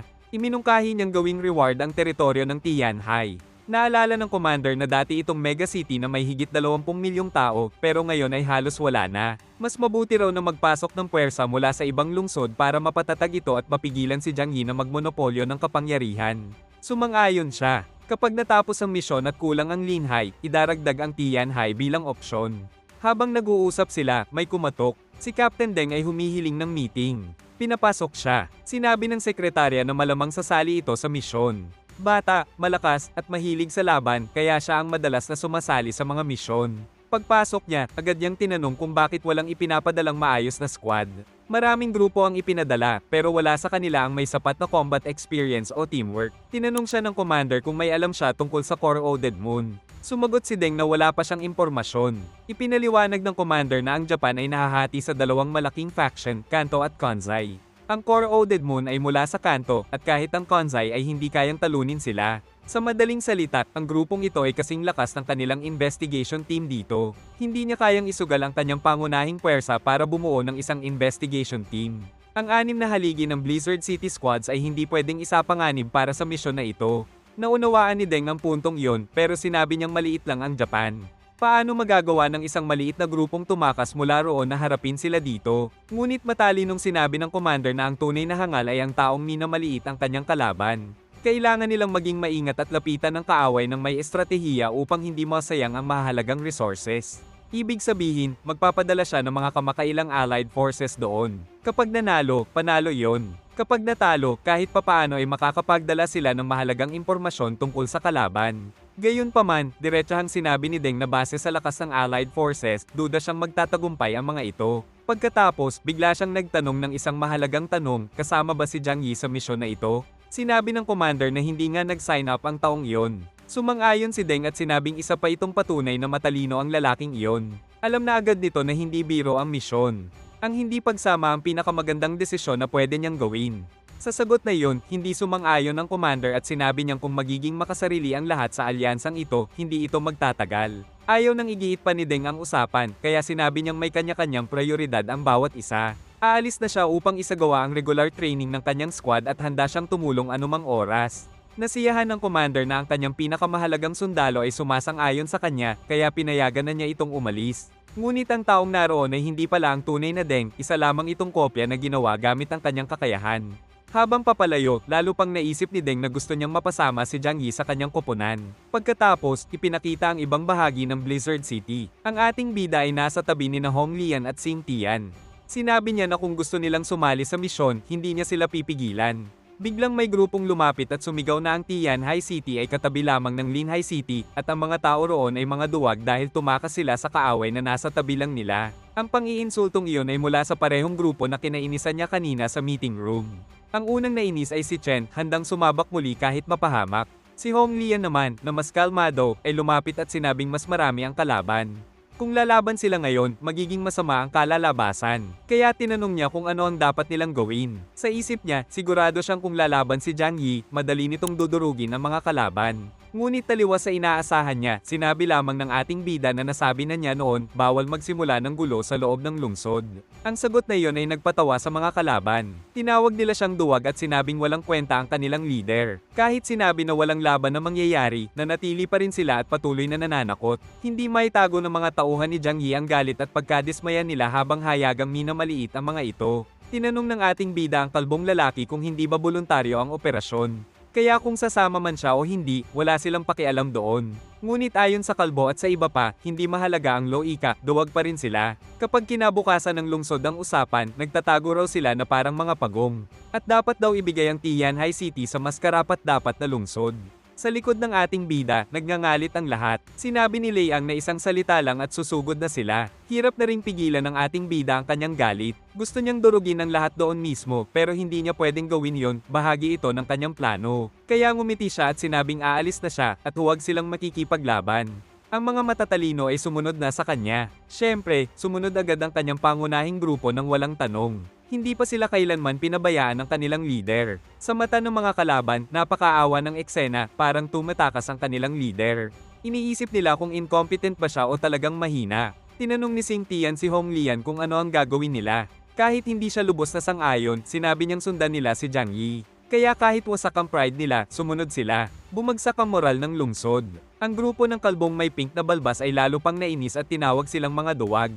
Sinabi ng isang babae na napakaawa nila. Sabi naman ng iba, ito ang perpektong pagkakataon, mahina ang kalaban at madaling target. Nagkasundo silang sakupin ng mayamang teritoryo at hati-hatiin ito sa kanilang tatlo. Sa malayo, galit na galit ang mga sundalo ng Choyu Base at ang kanilang leader na si Chen dahil wala man lang sinabi ang kanilang pinuno para kontrahin ang mga kalaban.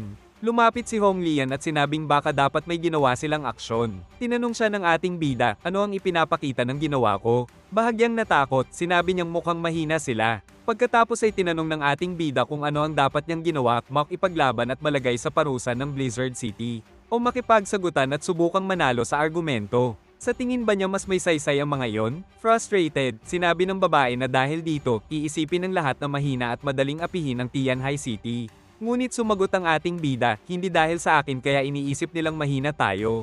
Dahil iyon sa iba. Alam ni Chen na totoo yun, siya lang ang natalo sa laban. Malapit nang mauwi sa pagtatalo, kaya sinubukan ng babae na pakalmayan ang sitwasyon. Sa huling salita, sinabi ni Jiang Yi na hindi niya kailangang ipaliwanag ang kanyang mga ginagawa. Mula noon, tahimik silang naglakad. Halatang hindi masaya si Hong Lian pero wala na siyang lakas ng loob magsalita pa. Pagbalik nila sa kanilang mga kwarto, kinausap ni Xing Tian si Hong Lian at sinabing hindi na sila pwedeng umasa kay Jiang Yi. Dapat na silang magplano para sa hinaharap. Samantala, sa loob ng silid ni Jiang Yi, ibang usapan ang nangyayari. Tinipon niya ang kanyang mga pinagkakatiwalaang tao upang pag-usapan ang sitwasyon. Si Professor Liang ang unang nagtanong kung ano ang susunod nilang hakbang.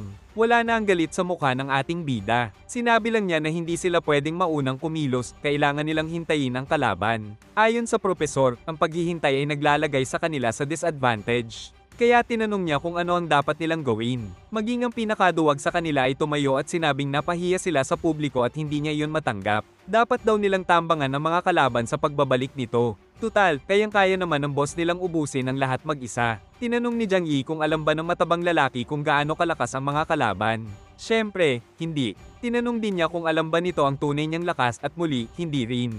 Magtutuloy sana siya sa pangungutya pero ang malamig na tingin ng ating bida ay nagpatahimik sa kanya. Pagkatapos, nagsalita na siya ng seryoso. Dahil nasa iisang panig sila, magiging tapat siya sa kanila. Ang kanyang kakayahan ay hindi kasing lakas ng kay Yuan. Nilamon niya ang enerhiya nito pero hindi ibig sabihin na kasing lakas na rin niya ito. Ang panalo niya noon ay hindi dahil sa lakas kundi dahil sa estratehiya at sa sitwasyon. Iba yun sa pakikipaglaban sa maraming kalaban ng sabay-sabay. Walang nakakaalam kung gaano kalakas ang mga kalaban o kung ano ang kanilang mga kakayahan.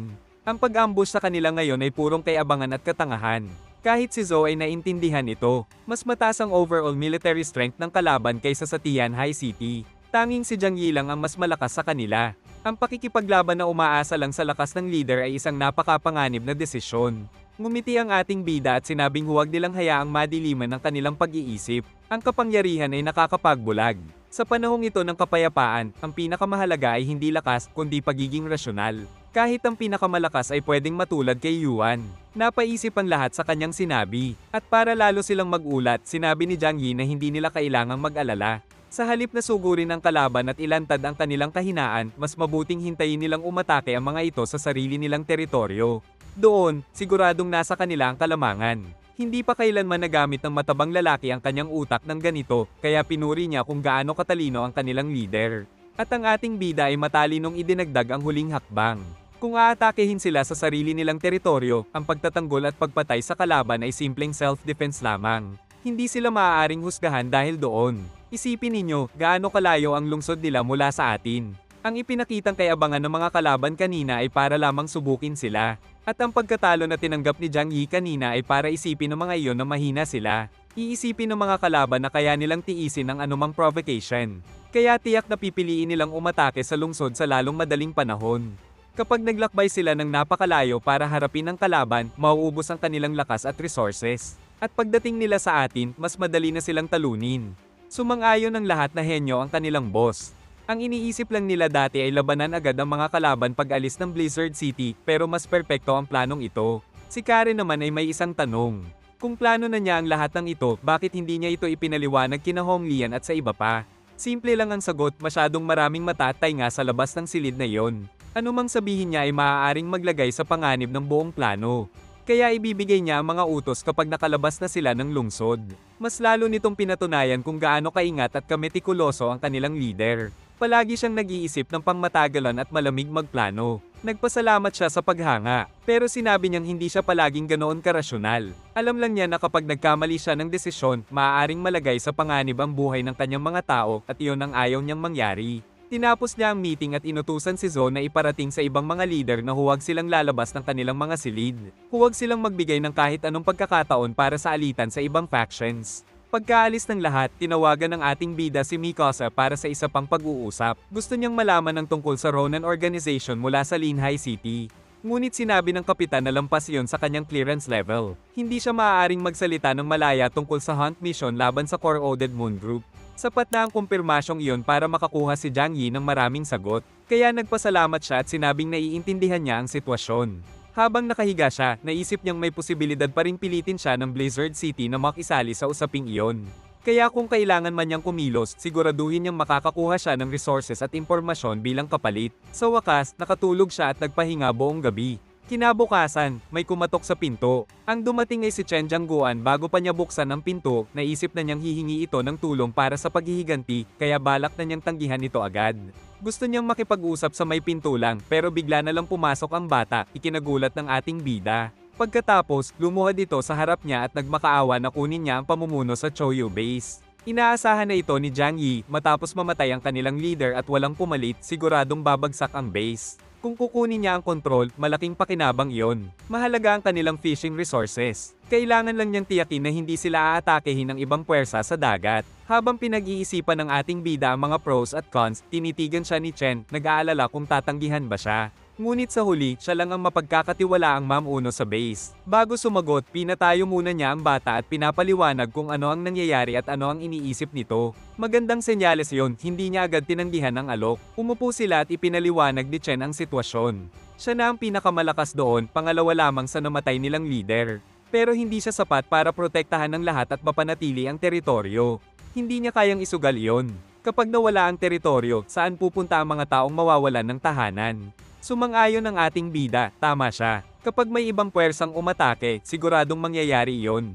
Pinuri niya si Chen dahil matalino itong nakakaunawa ng sitwasyon. Alam ng lahat na tamad si Jiang Yi. Kaya kahit kilalanin siya ng mga tao bilang leader, kailangan pa rin nila ng taong mamamahala sa araw-araw at yun ay si Chen.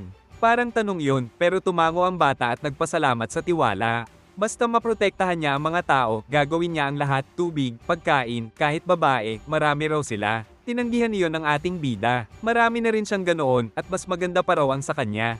Sa totoo lang, nahihirapan na nga siyang i-handle ang dami. Ngayon, gusto niyang malaman kung anong problema ang nagtulak kay Chen sa desisyong ito. Dahil masyado itong impulsive.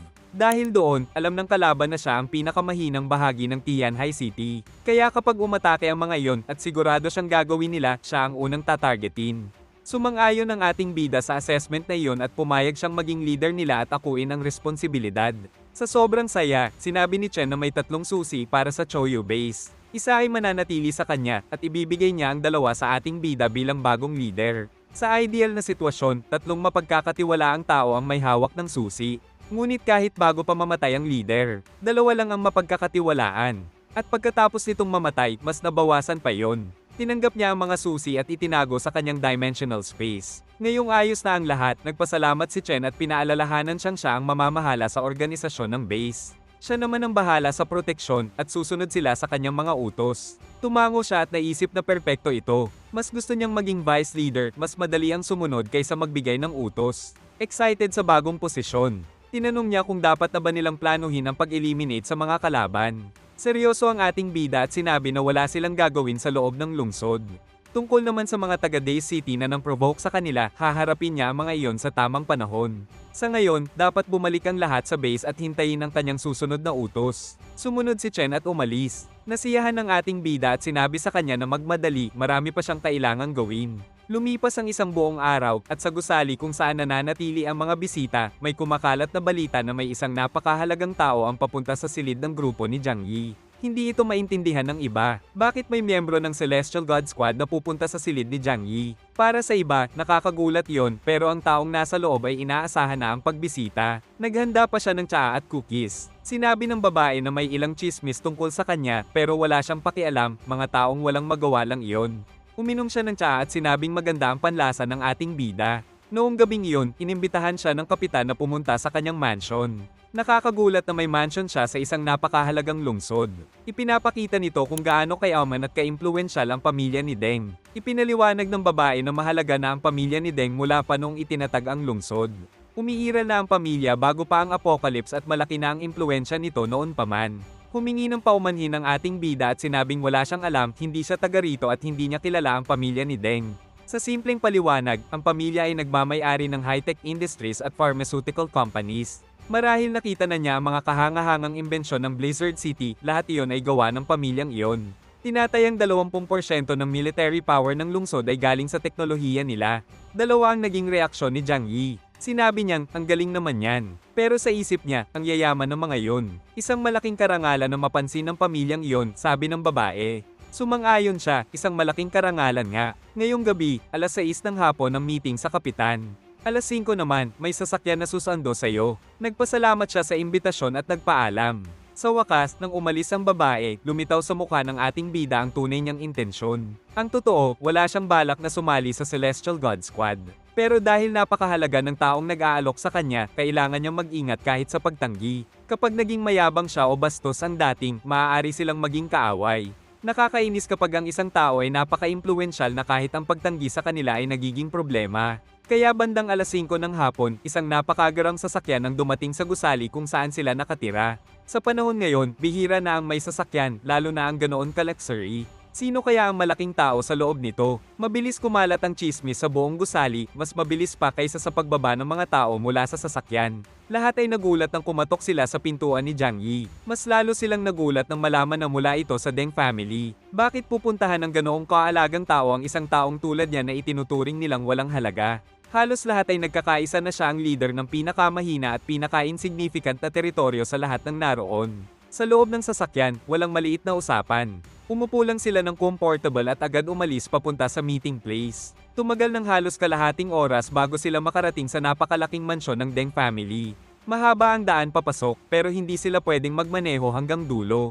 Kinailangan ni Jiang Yi na maglakad sa natitirang bahagi. Sa pintuan, naghihintay ang babaeng may asul na buhok. Sa loob, mahigpit ang seguridad ng mansyon, patunay kung gaano sila kahalaga. Pinaghintay siya sa isang silid hanggang dumating ang boss. Pumalakpak ang babae at agad may dumating na nag-alok ng napakagarang tsaa. Sinabi ng babae na magpahinga siya at umalis. Habang nakatingin sa bintana, napansin ng ating bida na kahit gaano kayaman ng Deng family, wala silang heater sa bahay, isang bagay na napakasimple para sa kanya. May mga bagay na hindi na kayang bilhin ng pera ngayon.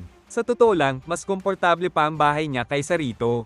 Binuksan niya ang TV para tingnan ng cable channels. Tulad ng inaasahan, patay na ang cable TV. Isang bagay na meron pa siya sa bahay. Dahil nababagot, tiningnan niya ang mga options. Pwede siyang maglaro ng PlayStation 2. Pero bago pa siya makapagsimula, dumating na si Deng. Formal ang kilos ng ating bida, pero si Deng ay parang ibang tao, nagpalit lang ng sapatos at umupo ng casual sa tabi niya, walang pakialam. Napansin ni Deng ang tingin niya at tinanong kung may problema ba. May mali ba sa mukha niya? Sumagot si Jiang Yi na sobrang gwapo lang niya kaya natulala siya. Saglit na nalito si Deng, tapos tumawa ng malakas at tinanong kung pareho ba siyang lalaki ang gusto.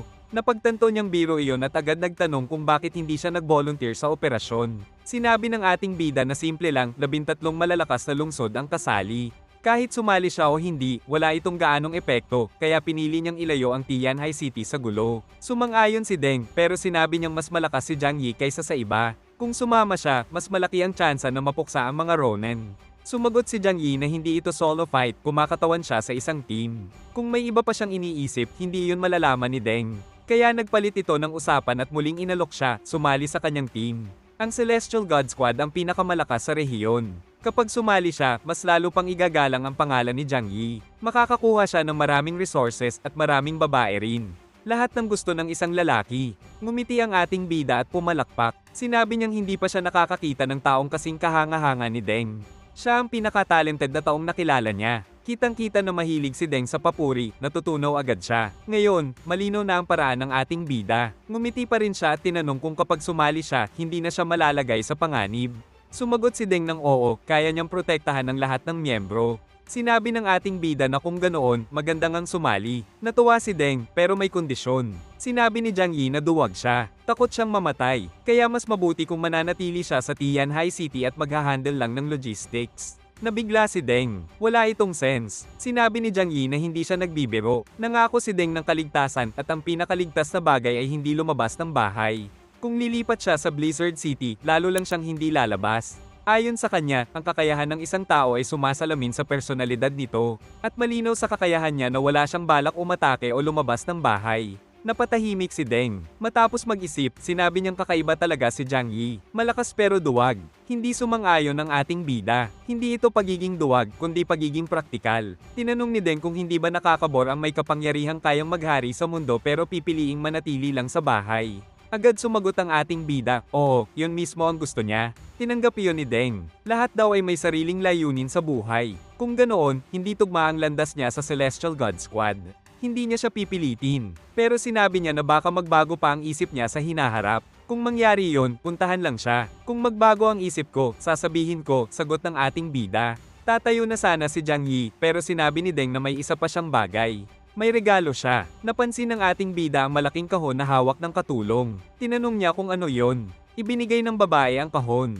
Sinabi niyang hulaan niya. Sa bigat pa lang, may ideya na siya. Pagbukas niya, tama siya. Origin bullets. Marami. Ngumiti siya at sinabing napakahalaga nito. Hindi niya matatanggap. Sumagot si Deng na ang mahalaga sa iba ay pangkaraniwan lang sa kanya. Alam niyang para kay Jiang Yi, mahalaga ito, kaya ibinibigay niya ito ng may mabuting hangarin. Sa huli, tinanggap ito ng ating bida at inilagay sa kanyang dimensional space. Isa rin itong paghingi ng tawad para sa pagiging bastos niya kanina. Kung babalik si Jiang Yi sa Blizzard City, pwede silang muling magkita. Pagkaalis ng ating bida, tumayo si Deng sa bintana at nag-isip, sayang, hindi niya nakuha ang ganitong kapaki-pakinabang na kakayahan. Pagbalik ng babaeng may asul na buhok, tinanong niya kung pumayag ba si Jiang Yi. Hindi siya makapaniwala. Bakit? Sumagot si Deng na iyon ang hindi niya maintindihan at iyon ang dahilan kung bakit interesante si Jiang Yi. Nagtaka ang babae, lalo na't binigyan pa siya ng origin bullets kahit tumanggi. Simple lang ang sagot, kung hindi man siya mapasunod, makukuha niya man lang ang utang na loob nito. Ang mga taong naghahangad ng kapangyarihan ay hindi dapat maliit mag-isip. Kahit tumanggi siya, maaalala ni Jiang Yi ang kabutihang iyon sa hinaharap. At gaya ng dati, pinuri ng babae ang kanyang leader. Sa wakas, bumalik tayo sa apartment ng ating bida. May mga naghihintay at gustong malaman kung ano ang nangyari sa meeting nila ni Deng. Casual niyang sinabi na sinubukan siyang i-recruit, pero tinanggihan niya. Nag-alala si Zhou kung may masamang ginawa si Deng. Pinakalma niya ito, wala, nag-usap lang sila. At maganda ring kaibiganin si Deng dahil mabuti siyang kaibigan. Ngayon natapos na ang lahat, sinabi niyang pwede na silang bumalik agad. Sumang-ayon siya. Oras na para bumalik at harapin ang isa pang problema. Tinipon niya ang 3 leader ng lungsod. Sinabi niyang babalik siya ngayong gabi. Kung wala silang mahalagang gagawin, sumama sila. Mukhang wala sa mood si Hong Lian at tinanong kung bakit nagmamadali. Pwede naman bukas na lang. Tinanong ni Chen kung dahil ba yun sa mga tao mula sa Days City. Samantala, nagtanong si Zhou kung bakit tinatawag ni Chen si Jiang Yi na boss. Hindi pa pala na ipapaliwanag ang sitwasyon. Ibinunyag na ang base ng Shoei ay nasa ilalim na ng kontrol ni Jiang Yi at si Chen ay subordinate na niya. Nagulat ang dalawang leader. Hindi nila maintindihan kung bakit ibinigay ni Chen ang kontrol ng kanyang base sa iba. Sinabi ni Jiang Yi na alam niyang galit pa rin sila dahil sa nangyari sa Days City. Pero tulad ng sinabi niya noon, may mas mahalagang bagay silang dapat harapin. Ngayon, ang Days City na ang bagong problemang kailangan nilang solusyonan. Ipinaliwanag niya na halos sigurado na aatakihin ng mga taong iyon ang Tianhai City kapag abala na ang mga puwersang ipinadala sa kasalukuyang misyon sa Linhai City. At iyon ang dahilan kung bakit kailangan nilang bumalik agad upang ayusin ang mga bagay sa kanilang lungsod. Doon lang naunawaan ni Chen ang galaw ng kanyang master. Ginawa ni Jiang Yi na magmukhang mas mahina ang Tianhai City kaysa sa totoong kalagayan nito. Dahil doon, nagkaroon ng kumpiyansa ang mga kalaban at naging perpektong target sila para sa isang ambush. Sa ganoong paraan, kapag umatake ang mga kalaban at sila ay durugin pabalik, maaalala ng lahat kung gaano pa rin kalakas ang lungsod. Naunawaan ni Hong Lian ang sitwasyon at tinanong kung anong plano ang gagamitin nila para sa depensa. Simple lang ang sagot, gagamitin nila ang advantage ng pakikipaglaban sa sariling teritoryo. Kailangan nilang makabalik agad, ihanda ang mga supplies at manatiling alerto. Dapat handa ang lahat para makita ang eksaktong oras na papasok ang mga kalaban sa lungsod. Nang malinaw na sa lahat ang sitwasyon, nag-empake sila at bumalik sa Tianhai City ng gabi ring iyon. Habang umaalis sila, may mga taong nanunood mula sa itaas ng gusali, ang mga taong malapit nang gumawa ng malaking pagkakamali. Inisip ng kalbong lalaki na ang mga duwag ay tumatakas lang dahil takot silang madamay sa posibleng pag-atake. Para sa kanya, mas duwag pa sila kaysa sa inaakala niya. Sigurado siya na mayaman sa resources ang Tianhai City. Dahil sa kaginhawaan, naging tamad at mahina ang mga tao roon. Naisip niyang tutulungan niya sila, mag-aalok siya ng reinforcement kapalit ng bahagi ng kanilang supplies. Kapag tumanggi, magiging usapin ito na kailangan lutasin sa pamamagitan ng puwersa. Tinawag niya ang kanyang mga kaalyado at inimbitahan sila para magplano ng pag-atake sa Tianhai City. Excited ang kalbong lalaki na may pink na balbas. Sinabi niyang sulitin na ni Jiang Yi ang natitirang kapayapaan. Pagdating nila sa silid, umupo sila at nagsimulang magplano. Kakaalis lang ng mga duwag at bumiyahe sa gabi para sa kaligtasan. Sinabihan siya ng babae na tigilan ng paligoy-ligoy, diretsahin na ang plano. Tumawa ang kalbo at sinabing nag-iingat lang siya dahil kakapirma pa lang nila sa kasunduan ng Superpower Federation. Hindi sila dapat mag-atake ng walang pahintulot ng Blizzard City. Pero hindi ito pag-atake, redistribution lang ng resources. Kung ibibigay ng Tianhai City ang supplies, walang mamamatay, kaya hindi ito matatawag na pag-atake. Ang tunay na problema, kahit mahina ang military forces ng lungsod, malalakas ang mga leader ng base, lalo na ang mga sundalo ni Jiang Yi. Sila lang ang tunay na malalakas sa lungsod.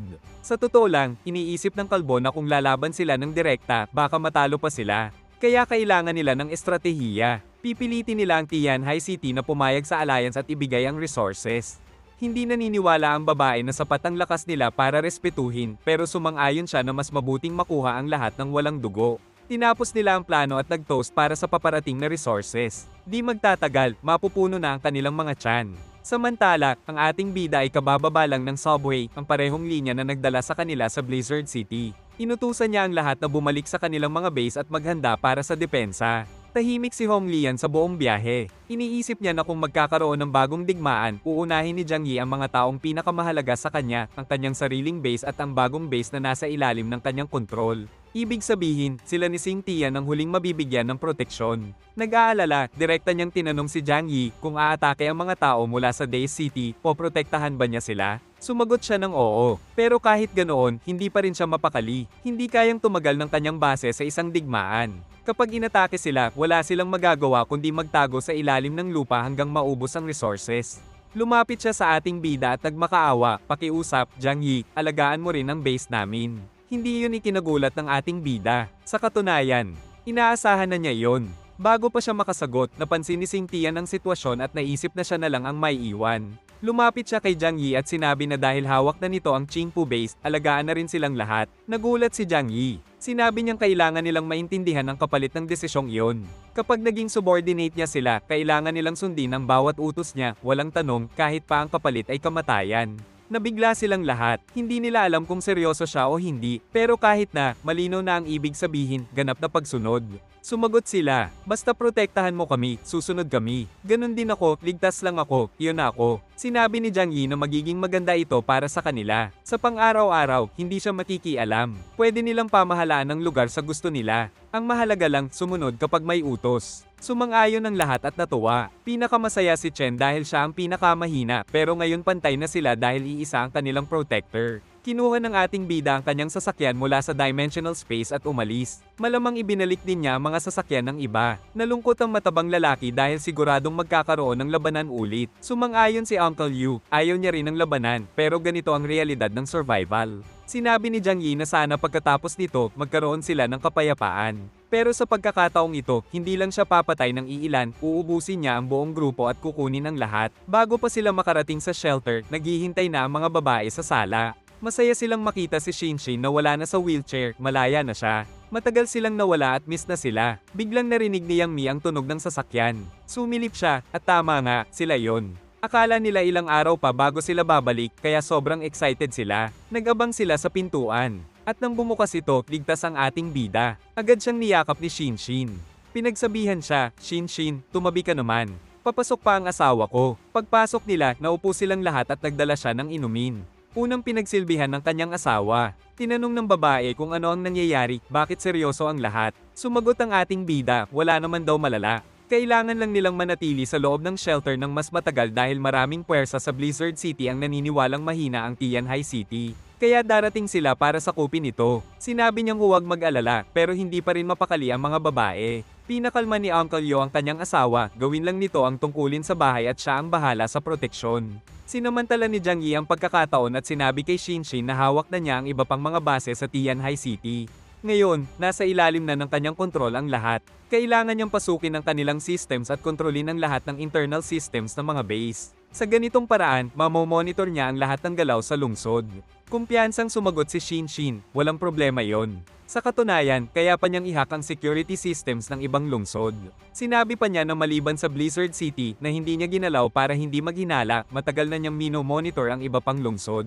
Natuwa si Jiang Yi. Lagi niyang inaasahan ng pinakamaganda mula sa kanya pero patuloy pa rin siyang nasusurpresa nito. Ipinaliwanag niya na ang lungsod na tinutukoy ay Days City. Kung makakakuha siya ng anumang impormasyon tungkol dito, malaking tulong iyon dahil sila ang mga taong may balak umatake sa kanila. Buong kumpiyansa siyang sinagot, hintayin lang niya at darating din ang impormasyon sa kanya. Sinamantala rin ni Karen ang pagkakataon. Dahil marami na siyang nakita na kamanghamanghang bagay sa Blizzard City, gusto niyang subukang kopyahin agad ang lahat ng mahahalaga sa laboratorio. Ang sagot sa kanya, maghintay lang siya dahil darating din sa kanya ang lahat. Pagkatapos, tumingin siya sa kanyang number 2 na asawa at sinabi na inaasahan niyang siya ang bahala sa pagkain ng lahat lalo na ang mga espesyal na pagkain na nagpapalakas ng energy reserves. Sagot nito, hindi na kailangang maghintay dahil handa na ang lahat at nakaimbak na. Hindi siya nagpahinga nitong mga nakaraang araw. Mas lalo siyang napahanga at pinuri ang kanyang pangalawang asawa dahil lagi itong maayos ang trabaho at hindi siya banibigo. Sa iba't ibang paraan, ipinahiwatig niya na ang iba ay dapat magpahinga at maghanda para sa nalalapit na laban. Sabay-sabay silang nagtaas ng kamay bilang tanda ng pagkakaisa. Sa ganitong paraan, lumipas ang gabi. Kinabukasan, maaga pa lang ay tumunog na ang red alarm sa tirahan ng ating bida. Nang tingnan niya ang kanyang phone, naisip niya na hindi nagsayang ng oras ang mga taong iyon, papalapit na sila sa lungsod. Ang simbolo sa mga sasakyan ay patunay na galing sila sa Days City. Habang naghahanda siyang lumabas, naisip niya kung gaano nakakatawa na ang manok ay kusang pupunta sa lobo para katayin. Hanggang dito na lang muna, pero tandaan ninyo hindi pa tapos ang kwento. Suportahan niyo ako sa like at subscribe mga boss para malaman ko kung ilan ang nag-aabang sa susunod na next part. Kita-kits sa next recap.